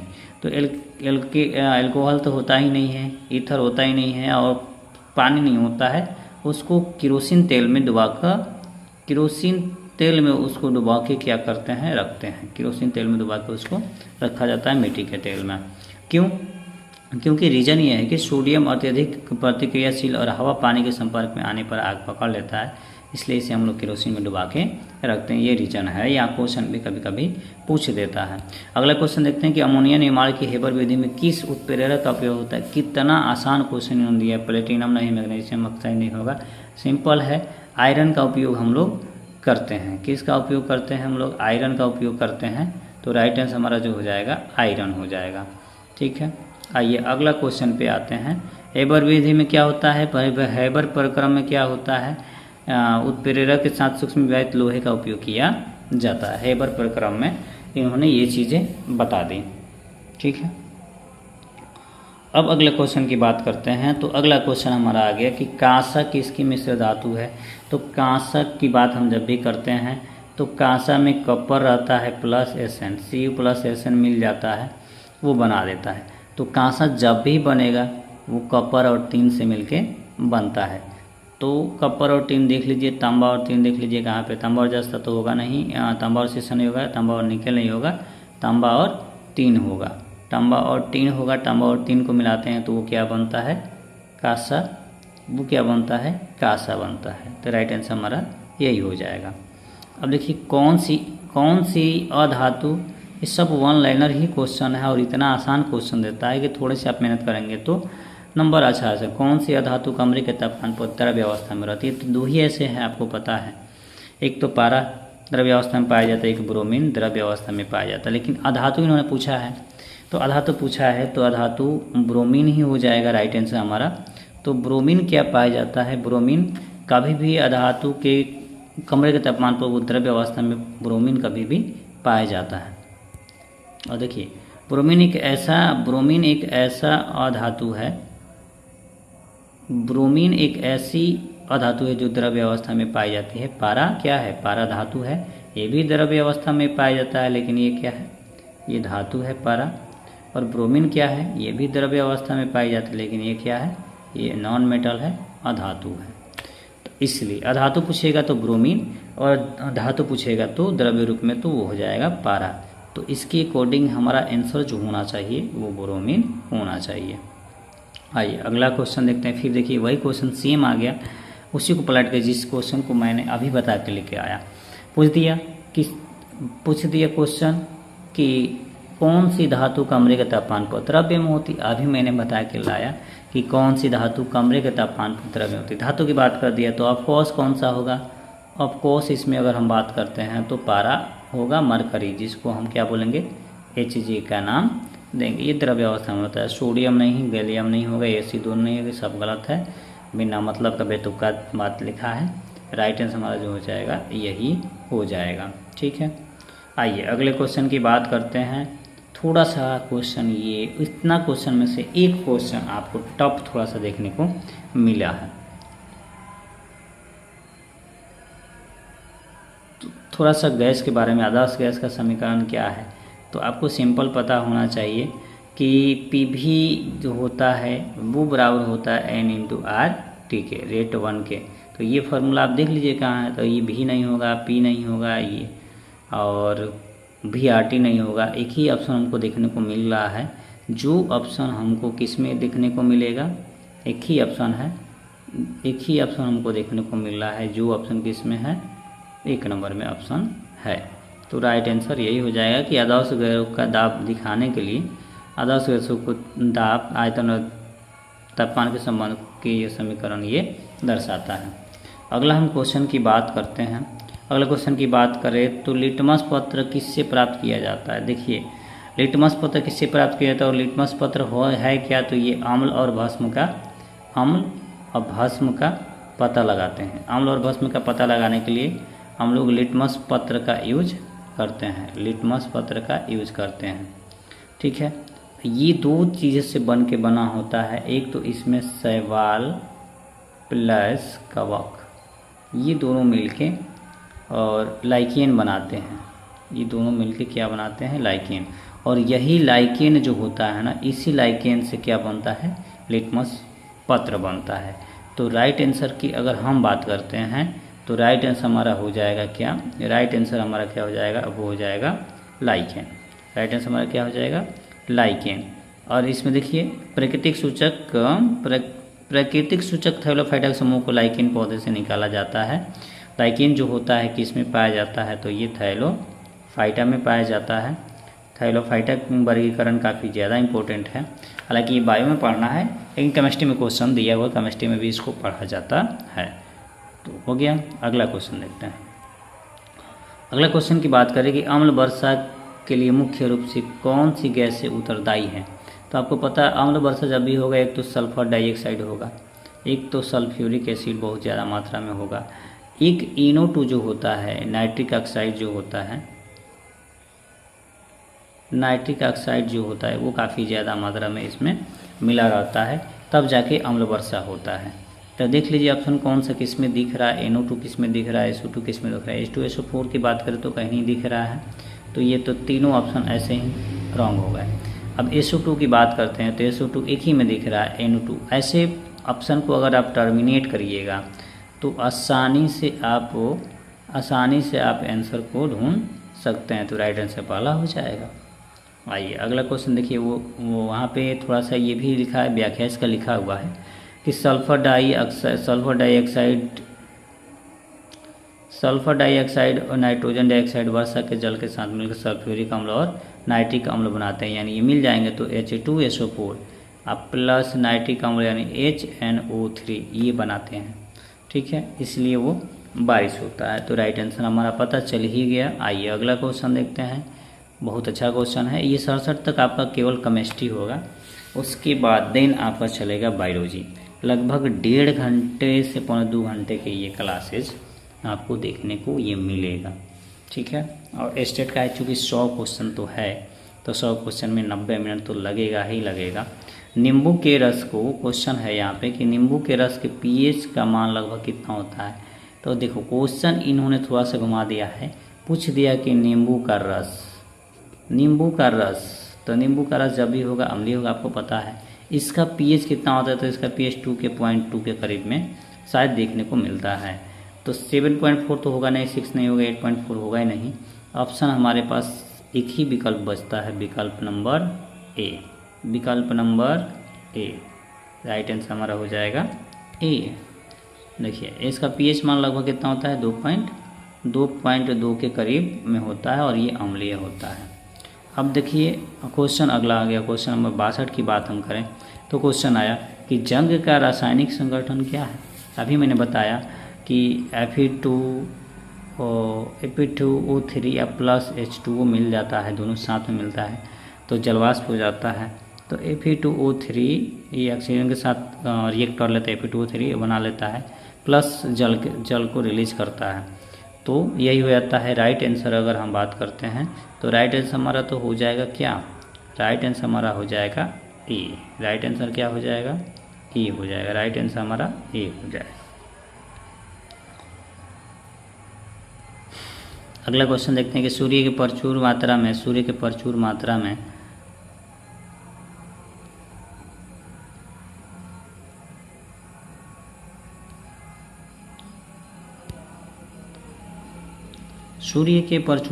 में कौन सा तत्व पाया जाता है। देखिए सूर्य जब भी बनता है आपको पता है कि हीलियम तो बहुत ज़्यादा मात्रा में आपको देखने को मिलता है, और उसके साथ साथ में हाइड्रोजन गैस का भी इसको गोला माना जाता है। तो देख लीजिए ऑप्शन किसमें, हीलियम केवल देख लीजिए, इसमें नहीं है, इसमें नहीं है, तो एक ही ऑप्शन में ही दिख रहा है। इतना आसान तरीका देखिए, एक ही ऑप्शन में आपको ऑप्शन दिख रहा है हाइड्रोजन और हीलियम। तो राइट आंसर हमारा ए हो जाएगा, बस और कुछ करना ही नहीं है। हीलियम केवल जान लीजिए, और बनता किसका है, तो वो बनता है नाभिकीय संलयन के द्वारा बनता है और सूर्य मुख्य रूप से हाइड्रोजन और हीलियम से बना होता है। जहाँ नाभिकीय संलयन होता है, नाभिकीय विखंडन नहीं होता है, नाभिकीय संलयन में दो अणु आपस में क्या होते हैं, जुड़े जाते हैं। आइए अगला क्वेश्चन की बात करते हैं, पानी की अस्थायी कठोरता। देखिए पानी की अस्थायी कठोरता किसके कारण होती है। क्वेश्चन यहाँ दिया है कि पानी की अस्थायी कठोरता किसके कारण होती है। 1 मिनट रुक जाइएगा।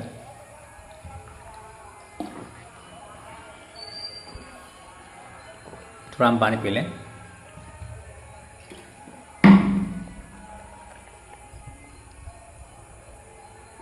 आइए अगले क्वेश्चन की बात करते हैं।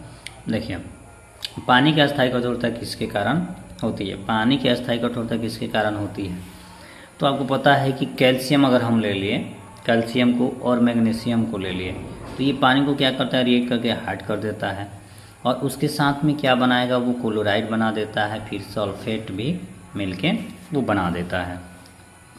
तो इतनी सारी चीज़ें अगर लें तो पानी की अस्थायी कठोरता का कारण यही बनता है।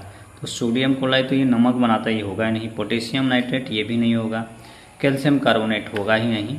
तो अब ऑप्शन एक ही बच गया, ऑप्शन नंबर की बात करें तो ऑप्शन नंबर कौन, option number A, right answer हमारा यही हो जाएगा। ये बनाता है अस्थायी कठोरता। व्याख्या में अगर आप देखें तो व्याख्या में लिखा हुआ है कि अस्थायी कठोरता क्लोराइड और सल्फेट लवणों के कारण होती है, जिसे उबाल कर दूर नहीं किया जा सकता। इस वजह से वो क्या हो जाते हैं, इकट्ठा हो जाते हैं और कठोर हो जाते हैं। आइए अगला क्वेश्चन है कि बेकिंग पाउडर किसका मिश्रण है। बेकिंग पाउडर किसका मिश्रण है, तो बेकिंग पाउडर की अगर हम बात करें तो उसमें अगर बेकिंग सोडा लेते हैं, बेकिंग पाउडर बनाने के लिए बेकिंग सोडा लेते हैं, प्लस उसके साथ में कोई खट्टा पदार्थ, कोई टार्ट्रिक अम्ल, इमली वगैरह जो है, कोई टार्ट्रिक एसिड ले लेते हैं, कोई टार्ट्रिक एसिड ले लिए, तो कोई अगर टार्ट्रिक एसिड ले लेते हैं तो वो बेकिंग पाउडर का रूप ले लेता है। तो राइट आंसर हमारा जो होना चाहिए उसके अकॉर्डिंग, तो राइट आंसर हमारा तो ये होना चाहिए, बेकिंग सोडा और टार्ट्रिक अम्ल। ऑप्शन नंबर ए हो जाएगा। ऑप्शन नंबर क्या हो जाएगा, ऑप्शन नंबर ए आपको देखने को मिल जाएगा। बेकिंग पाउडर एक हल्के खाद्य अम्ल जैसे टार्ट्रिक अम्ल का मिश्रण होता है। अब अगला क्वेश्चन है, परमाणु के नाभिक में क्या होते हैं। कितनी अच्छी बात है, परमाणु के नाभिक में क्या होते हैं। ये देखिए ये हमारा पूरा हो गया, एक परमाणु हो गया, ठीक है, ये हो गया टोटल, ऐसे हो गया, और ये हमारा नाभिक होता है। तो इसमें देखेंगे कि इसमें अगर बात करें तो इसमें एक तो प्रोटॉन P+N ये पाया जाता है, और बाकी ये इलेक्ट्रॉन जो होते हैं चारों तरफ ऐसे वो चक्कर लगाते रहते हैं। तो प्रोटॉन और न्यूट्रॉन नाभिक में पाया जाता है। तो केवल इलेक्ट्रॉन तो होगा ही नहीं, इलेक्ट्रॉन और न्यूट्रॉन तो होगा ही नहीं, और प्रोटॉन और इलेक्ट्रॉन भी नहीं होगा साथ में, प्रोटॉन और न्यूट्रॉन होगा। राइट आंसर हमारा जो हो जाएगा प्रोटॉन और न्यूट्रॉन, ये उसके केंद्रक में पाए जाते हैं। अब अगला क्वेश्चन की बात करते हैं, क्वेश्चन नंबर 67, और शायद यहाँ पे हमारा केमिस्ट्री का क्वेश्चन ख़त्म हो जाएगा। क्वेश्चन नंबर 67 की अगर हम बात करें, क्वेश्चन नंबर 67 की बात करें, आधुनिक आवर्त में कितने वर्ग और कितने आवर्त और कितने वर्ग है, ठीक है। तो देखे होंगे कि उसमें लगभग आवर्त की बात करते हैं तो 7 आवर्त है, और ऐसे जो होता है वो लगभग 18 वर्ग के करीब में है। तो आंसर आप देख लीजिए कि किसमें 8 और 10 तो होगा नहीं, 6 होगा ही नहीं, 7 और 7 वर्ग, 7 आवर्त हो सकता है लेकिन वर्ग नहीं हो सकता है। तो राइट आंसर एक ही हमारे पास ऑप्शन देखने को मिलेंगे, वो ऑप्शन है option number A, option number A. क्यों, देखिए आधुनिक आवर्त सारणी में 36 कटारे आवर्त 18 ऊर्ध्वाधर स्तंभ पाए जाते हैं। अब यहाँ से हम अगर बात करते हैं तो यहाँ से बायो के क्वेश्चन आपको देखने को मिलेंगे, 100 तक देखने को मिलेंगे। वो किस क्वेश्चन कहाँ तक जाएंगे, तो वो क्वेश्चन आपको 100 तक देखने को मिल जाएंगे।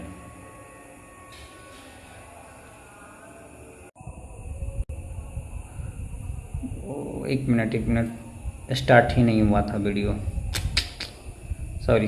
अगला क्वेश्चन हम देखते हैं, क्वेश्चन नंबर, देखिए क्वेश्चन आगे बढ़ गया है, सॉरी। तो इसको राइट आंसर हमारा जो बोल रहे थे वो साइनेप्स बोल रहे थे, राइट आंसर हमारा साइनेप्स हो जा रहा था। अब देखिए पौधे में जाइलम का मुख्य कार्य क्या है। क्वेश्चन अगला आ गया है कि पौधे में जाइलम का मुख्य कार्य क्या है। तो मैंने बताया है, मैंने पढ़ाया भी है कि जब भी जाइलम की बात आ गई तो ज से जाइलम, ज से जल, जल एवं खनिज लवण को ही क्या करेगा, प्रति करेगा। और जैसे ही फ्लोएम की बात हो गई तो फ्लोएम यानी एफ से क्या होता है, फूड यानी भोजन। तो फ्लोएम को याद रख लीजिए, फ से फ्लोएम, फ से फूड, ज से जाइलम और ज से जल। तो जहाँ भी जल देखने को मिले और जाइलम देखने को मिले, बिना कुछ सोचे समझे आप एकदम डायरेक्ट तुक्का मारिए, एकदम सही होगा। जल एवं खनिज लवण क्या होगा, एकदम सही होगा। जल एवं खनिज लवणों का परिवहन जो होता है वो कौन करता है, तो वो आपको जाइलम करता है। तो राइट आंसर हमारा जो हो जाएगा ऑप्शन नंबर ए हो जाएगा, जल और खनिज हो जाएगा। आइए अगला क्वेश्चन देखिए, और अगला क्वेश्चन देखने का प्रयास करते हैं। और अगला क्वेश्चन में देखिए है कि पौधे वाला, ये तो बता दिया मैंने, चलिए छोड़िए हटाइए। अगला क्वेश्चन है क्वेश्चन नंबर 17 कि 17 क्वेश्चन है कि मानव शरीर की सबसे बड़ी ग्रंथि कौन सी है। मानव शरीर की सबसे बड़ी ग्रंथि की बात करें तो कौन सी है, तो अग्नाशय तो नहीं होगी, पिट्यूटरी ग्लैंड पाया जाता है, जिससे तो सारी चीज़ें, सारी ग्रंथियाँ इसी से निकलती है, इसलिए इसको हम लोग कौन सा ग्रंथि कहते हैं, मास्टर ग्रंथि का नाम इसको कहते हैं। थायराइड ग्रंथि, तो थायराइड ग्रंथि उसके बाद सेकेंड है। अग्नाशय जो है हमारे पेट के नीचे पाया जाता है, जो पित्त का स्राव करती है। अग्नाशय जो है वो पित्त का स्राव करती है। तो सबसे बड़ी ग्रंथि जो है एक ही पाई जाती है, वो है हमारी लिवर। तो सबसे बड़ी ग्रंथि की बात करें तो कौन हो जाएगा, सबसे बड़ी ग्रंथि हो जाएगी लिवर। सबसे बड़ी ग्रंथि लिवर देखने को मिलती है। तो राइट आंसर लिवर हो गया, राइट आंसर लिवर हो गया, राइट आंसर लिवर हो गया। आइए अगला देखते हैं। अब इन्होंने पूछ दिया रक्त। अभी लगभग 30 क्वेश्चन आपको देखने को इसमें मिल जाएंगे। इन्होंने पूछ दिया मानव रक्त का पीएच कितना होता है। तो रक्त जब भी होगा तो आपको पता है कि मानव रक्त जो होता है वो कैसा होता है, क्षारीय होता है। और क्षारीय जब बात आ गया तो 7 से ज़्यादा होना चाहिए। तो देख लीजिए इसमें 8 तो होगा नहीं, आज 8 हो सकता है, 6.4 होगा नहीं। उसका पीएच जो होता है वो 7.4 के करीब में होता है। तो राइट आंसर हमारा 7.4 जाएगा। वो ज़्यादा क्षारीय नहीं होता है, हल्का क्षारीय देखने को मिलता है, हल्का क्षारीय होता है। अगला क्वेश्चन हम देखते हैं और अगले क्वेश्चन की बात करते हैं। क्वेश्चन अगला स्क्रॉल करें और क्वेश्चन अगला देखें।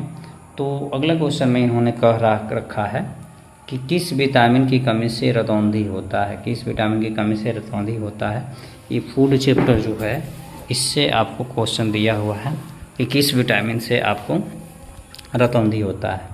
तो रतौंधी आपको पता होना चाहिए, नाइट ब्लाइंडनेस इसको बोलते हैं। एक ही है विटामिन बी की कमी से अगर हम देखते हैं तो क्या होता है, विटामिन बी की कमी से बेरी होता है। विटामिन सी की कमी से स्कर्वी रोग होता है, जो दांतों के सड़न हो जाती है।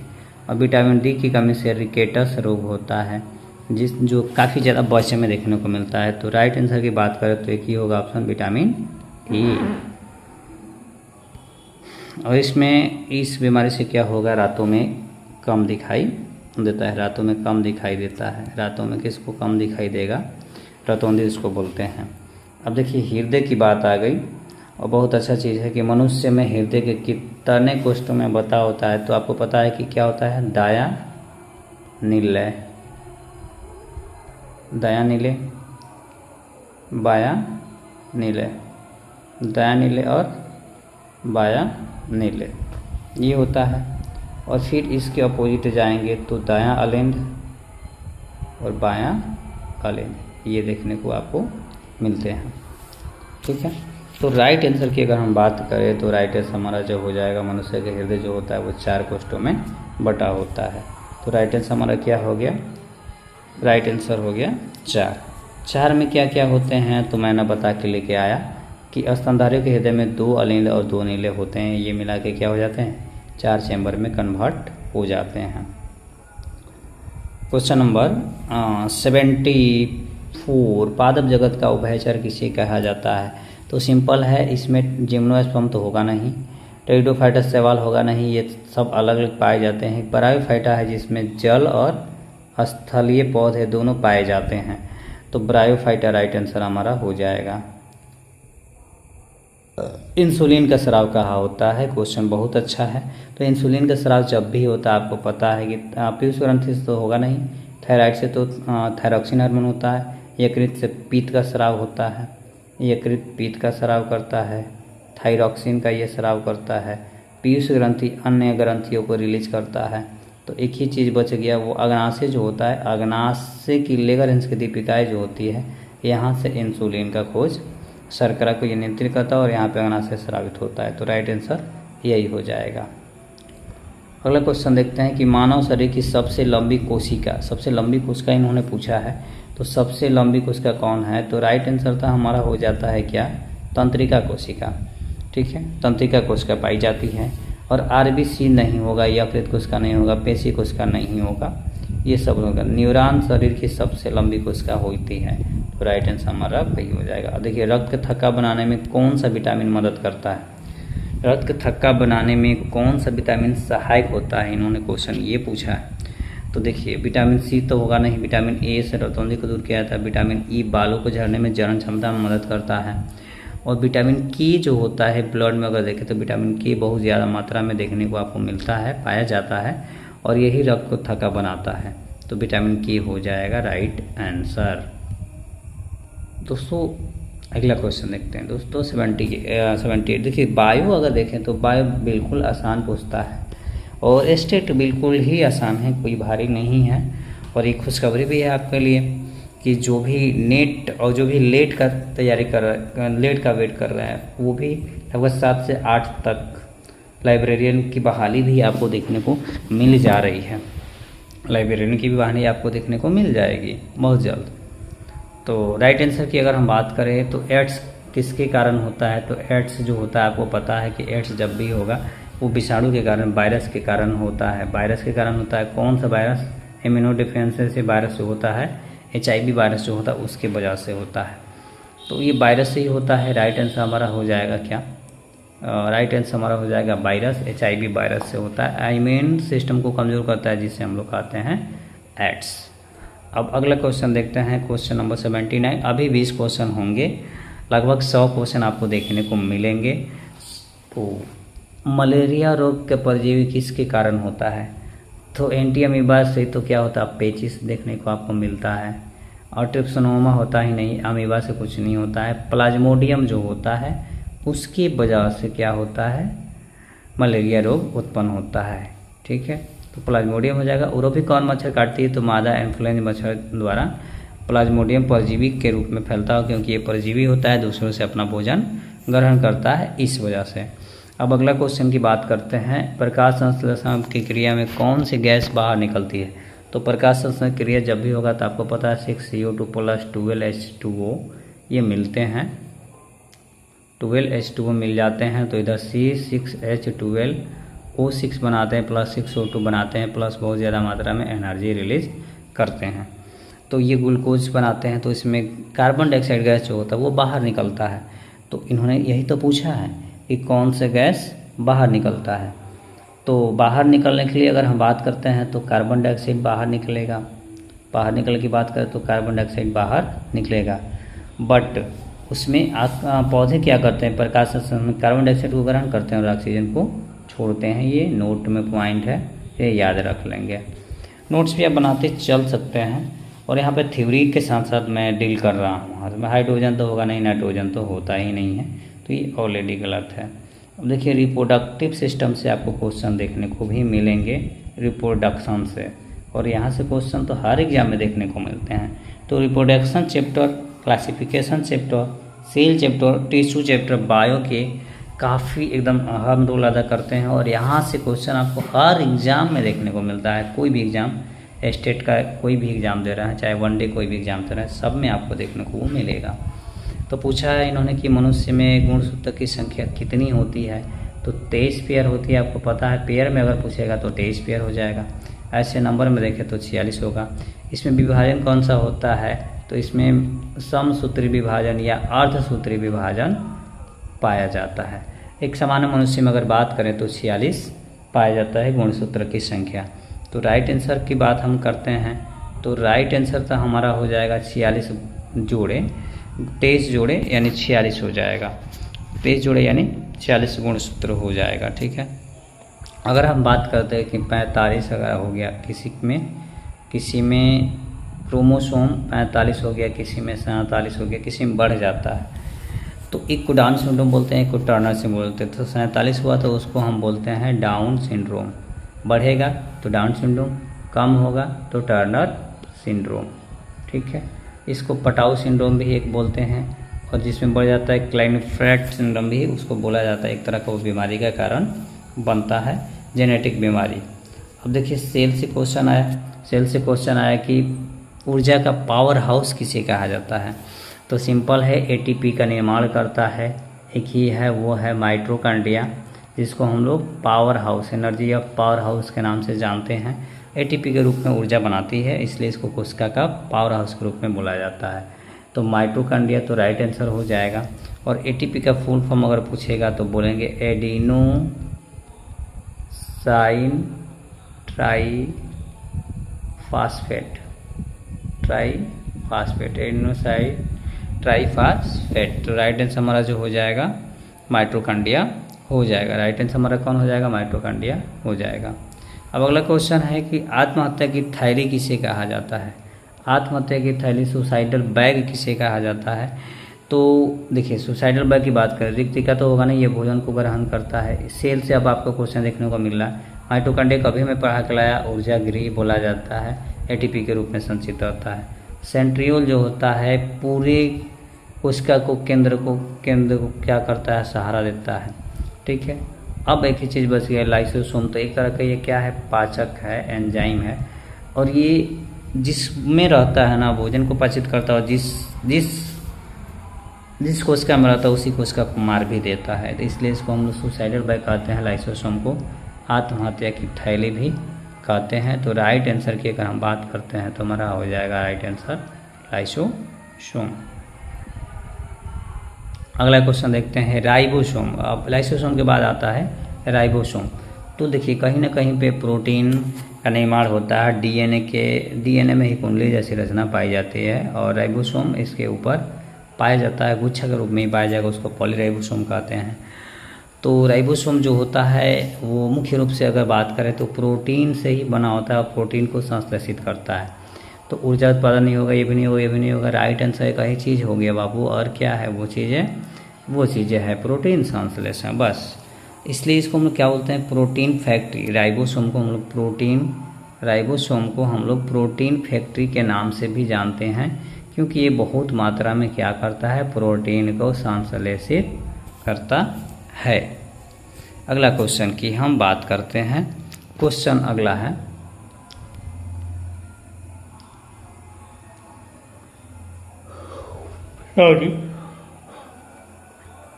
देखिए क्वेश्चन ब्लड समूह, ब्लड ग्रुप की बात किया इन्होंने, ब्लड ग्रुप की बात किया। तो ब्लड ग्रुप वैज्ञानिक थे कॉल लैंड स्टेनर ने क्या किए थे? खोज किए थे। तो पूछा इसमें फ्लेमिंग, विलियम हार्वे, ये सब तो कोई होगा ही नहीं। रोलैंड रन्स तो जो है टाइफाइड का खोज किए थे। तो Karl Landsteiner right answer हमारा हो जाएगा। और देखिए ये कौन सा खोज किए थे? तो ये ABO रक्त समूह प्रणाली की खोज किए थे। ABO, ए के बारे में, बी के बारे में और ओ के बारे में खोज किए थे। ABB होता है, आपको पता होना चाहिए। अब देखिए यहाँ से क्वेश्चन आपको, ब्लड से क्वेश्चन आपको देखने को मिलेगा। मैं बोला ना कि चैप्टर वाइज आपको क्वेश्चन देखने को मिलेंगे, हर चैप्टर से आपको 5-5 क्वेश्चन जरूर हैं, और ऐसे प्रैक्टिस करेंगे तो आपका प्रैक्टिस बिल्कुल ही अच्छा होगा और बहुत अच्छा तरीक़ा से होगा, और आप वहाँ से नंबर बिल्कुल गेन करेंगे इतना ही देख के। देखिए यहाँ पे एक AB ग्रुप होता है, A ग्रुप होता है, B ग्रुप होता है और O ग्रुप होता है। ठीक है, किसी में एंटीजन पाया जाता है तो एंटीबॉडी नहीं, किसी में एंटीबॉडी पाया जाता है तो किसी में एंटीजन नहीं पाया जाता है। तो देखिए यहाँ पूछा है सर्वग्राही, यूनिवर्सल रिस्पेंट, जो सबसे अपना ब्लड को क्या कर सकता है? ग्रहण कर सकता है। तो AB रक्त वाले समूह जो होते हैं ये किसी से भी रक्त को ग्रहण कर सकते हैं, AB वाले, क्योंकि इसमें एंटीजन ही नहीं पाया जाता है। इसमें एंटीजन तो पाया जाता है बट एंटीबॉडीज नहीं पाया जाता, एंटीबॉडीज ये नहीं पाया जाता है। तो राइट आंसर हमारा जो हो जाएगा AB हो जाएगा। अब देखिए सर्वदाता की बात कर दिया, इसमें अपोजिट हो जाएगा। तो सर्वदाता वक्त जो है, सर्वदाता रक्त जो है वो ओ को बोला जाता है, किसी को रक्त दे सकता है बट ले नहीं सकता है, ठीक है, बट ले नहीं सकता है। ए भी नहीं होगा, ए नहीं होगा, बी नहीं होगा, ये जिस ग्रुप के हैं उसी ग्रुप से ले सकते हैं, उसी ग्रुप से दे सकते हैं। लेकिन ए भी सबसे ग्रहण कर सकता है और वो सबको दे सकता है, इसलिए इसको यूनिवर्सल डोनर भी बोला जाता है। वो नेगेटिव रक्त समूह को सभी को दिया जा सकता है, ये सबको दिया जा सकता है। अगला क्वेश्चन बात करते हैं कि शरीर की सबसे बड़ी हड्डी कौन सी होती है। शरीर की सबसे बड़ी हड्डी इन्होंने पूछ लिया। स्टेपिस तो कान का हो गया, टिबिया तो टांग का हो गया, ह्यूमरस हाथ का हो गया। तो ये सब तो छोटे छोटे पाए जाते हैं। फीमर जो होता है वो जांघ की हड्डी हो गई, फीमर जांघ की हड्डी, फीमर की बात करें तो ये क्या होता है, सबसे बड़ा होता है और सबसे लंबा होता है और सबसे मजबूत भी होता है जांघ की हड्डी। तो फीमर राइट आंसर हो जाएगा। अब क्वेश्चन की बात करते हैं कि शरीर की सबसे छोटी हड्डी कौन सी भी मैं बता के, अब देखिए कंकाल सिस्टम से, नर्वस सिस्टम से क्वेश्चन खत्म हो गया। अब स्केलेटन सिस्टम से क्वेश्चन है। सेल था चैप्टर वाइज, लगभग वैसे चैप्टर को मैं रखा हूँ जो काफ़ी इंपॉर्टेंट है, जहाँ से क्वेश्चन आपको देखने को मिलते हैं, ठीक है। तो आइए क्वेश्चन देखते हैं कि शरीर की सबसे छोटी हड्डी कौन सी है। अभी मैं बता के लाया कि कान की हड्डी होती है, स्टेपिस जिसको हम कहते हैं, मेलियस, इनकास, पटेला, ये सब तो नहीं होगा। देखिए कान में ये कहाँ पे पाई जाती है, तो कान में पाई जाने वाली शरीर की सबसे छोटी हड्डी पाई जाती है। फाइनली हम लोग अब पहुंच गए हैं किस पे, 90 पे पहुंच गए हैं। लगभग 5 से 6 मिनट में आपके पूरे 100 क्वेश्चन हम लोग कंप्लीट करने वाले हैं। 100 मिनट में, 100 मिनट में लगभग 1 घंटा 30 मिनट, 120 मिनट में लगभग हम लोग 100 क्वेश्चन कर लेंगे। आइए देखते हैं लार में कौन सा एंजाइम पाया जाता है। तो लार में जब भी हम देखेंगे तो मुंह में सलाइवा पाया जाता है। वो सलाइवा जो होता है वहाँ पे बहुत सारी चीज़ों को निकालता है।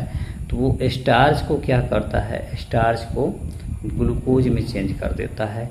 और लार में उपस्थित जो एक ही उपस्थित हार्मोन होता है, टाइलिन होता है, ठीक है। टाइलिन ही क्या करता है, एमाइलेज में चेंज करता है उस चीज़ को। और एमाइलेज में चेंज करके देखिए डाइजेस्टिव सिस्टम आप को यहाँ से स्टार्ट हो गया है। दोनों मिक्स है, मिक्स क्वेश्चन सारी चीज़ आपको देखने को मिलेंगे। तो राइट आंसर की अगर हम बात करते हैं तो टाइलिन हो जाएगा, एमाइलेज इसको बोलते हैं। लार में उपस्थित टाइलिन स्टार्च को शर्करा में क्या करता है, वो तोड़ता है, तो टाइलिन हो जाएगा। अब देखिए हड्डी की बात फिर यहाँ पे की कि मानव शरीर में कुल कितनी हड्डियाँ होती है। तो सिंपल आप जानते हैं 206 हड्डियाँ होती है, इसमें कुछ बात नहीं है, 206 आंसर हो गया। अगला क्वेश्चन है कि पादप हार्मोन एथिलीन का मुख्य कार्य क्या है। देखिए बहुत सारे हार्मोन हैं, तो एथिलीन का मुख्य काम कोश का विभाजन तो नहीं करेगा, तना की वृद्धि नहीं करेगा, पत्तियों का हरा रखना, ये सब उसका काम है। फलों को पकाने का काम जो करता है वो करता है हमारा एथिलीन। तो फलों को पकाने वाला काम करेगा कौन सा, एथिलीन। तो फलों को पकाने वाला काम करता है एथिलीन, राइट आंसर हमारा एथिलीन हो जाएगा। एथिलीन एक तरह का गैसीय हार्मोन है। एथिलीन एक तरह का गैसीय हार्मोन है जो प्राकृतिक रूप से फलों को पकाने में सहायता करता है, जिसको हम क्या नाम देते हैं, भोजपुरी में सुने होंगे, कार्बाइड, कार्बाइड, कार्बाइड, कार्बाइड इसको बोला जाता है। अगला क्वेश्चन है कि क्लोरोफिल में कौन सी धातु पाई जाती है। कितना ऐसी क्वेश्चन है। देखिए कैल्शियम को अपर आयरन तो होगा ही नहीं, एक ही धातु पाई जाती है, मैग्नीशियम पाई जाती है।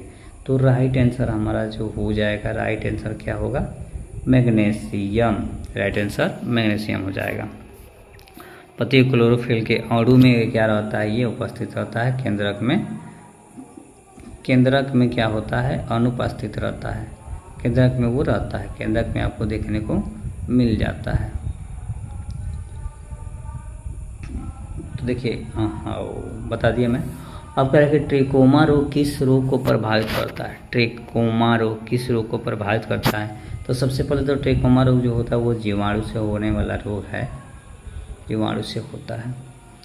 और ट्रिकोमा जो होता है कहाँ पे होता है, तो नेत्र आँख में देखने को मिलता है। तो आँख की बात कर दिए तो फेफड़ा या के दाँत तो इबे नहीं करेगा, एक ही ऑप्शन है बच गया, वो क्या है, आँख। 94 तक हम लोग पहुँच चुके हैं। 95 क्वेश्चन की अगर हम बात करें तो विटामिन से फिर उन्होंने एक क्वेश्चन दे दिया, रिपीट हालांकि हो गया, कि स्कर्वी रोग किस विटामिन के कारण होता है। स्कर्वी रोग किस विटामिन के कारण होता है, तो आपको पता है कि विटामिन सी, तो राइट आंसर विटामिन सी हो जाएगा। इसमें कुछ बताना ही नहीं है। स्पोरेक्विक अम्ल के कारण मसूड़ों में खून आना स्टार्ट होता है, जिसको हम लोग स्कर्वी रोग कहते हैं। तो राइट आंसर हमारा हो गया, तो मैंने बता दिया। अगला देखिए, बीसीजी के टीके की इन्होंने बात कर दी कि बीसीजी का टीका का रोकथाम के लिए लगाया जाता है। किसके रोकथाम के लिए लगाया जाता है, तो बीसीजी का टीका जब भी हम लगाते हैं आपको पता होना चाहिए वो टीबी के लिए लगाया जाता है, टीबी के लिए यूज़ किया जाता है। तपेदिक, पोलियो, टेटनेस, खसरा, इस सब के लिए तो होगा नहीं, वो तपेदिक के लिए होता है, टीबी के लिए होता है। तो राइट आंसर हमारा वही हो जाएगा। अब देखिए क्वेश्चन नंबर 97, ईस्ट किस वर्ग का जीव है। ईस्ट जो है वो किस वर्ग का जीव है। बहुत अच्छा क्वेश्चन दिया है, बैक्टीरिया, प्रोटोजोआ, शैवाल, फंगी। ईस्ट की बात करें हम तो ईस्ट एक तरह का क्या है, खावा सोडा है, और वो एक तरह का भोरी पकड़ता है। तो राइट आंसर हमारा तो कवक ही होगा। राइट आंसर हमारा कवक हो जाएगा। और कवक में जो भी प्रक्रिया होती है, कौन सी प्रक्रिया होती है आपको तुमको पता नहीं है, तो ईस्ट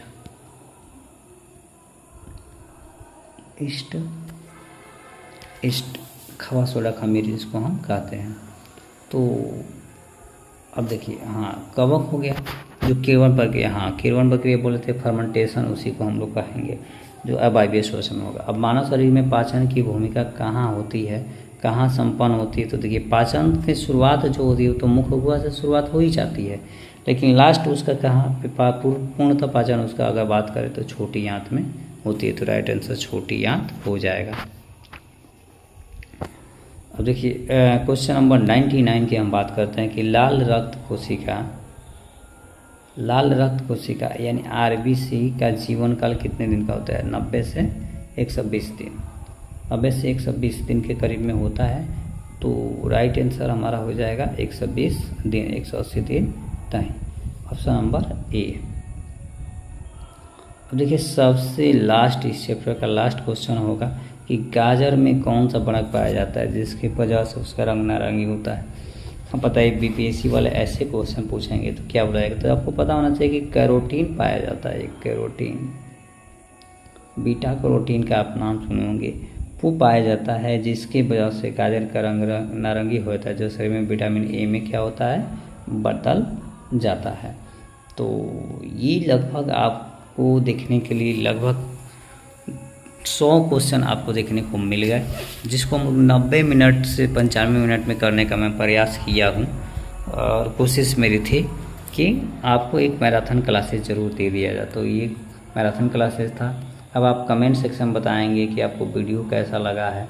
वीडियो अच्छा लगा है तो वीडियो को लाइक ज़रूर करेंगे, कमेंट करेंगे, कोई भी डाउट है तो वह चैनल को शेयर भी कर देंगे।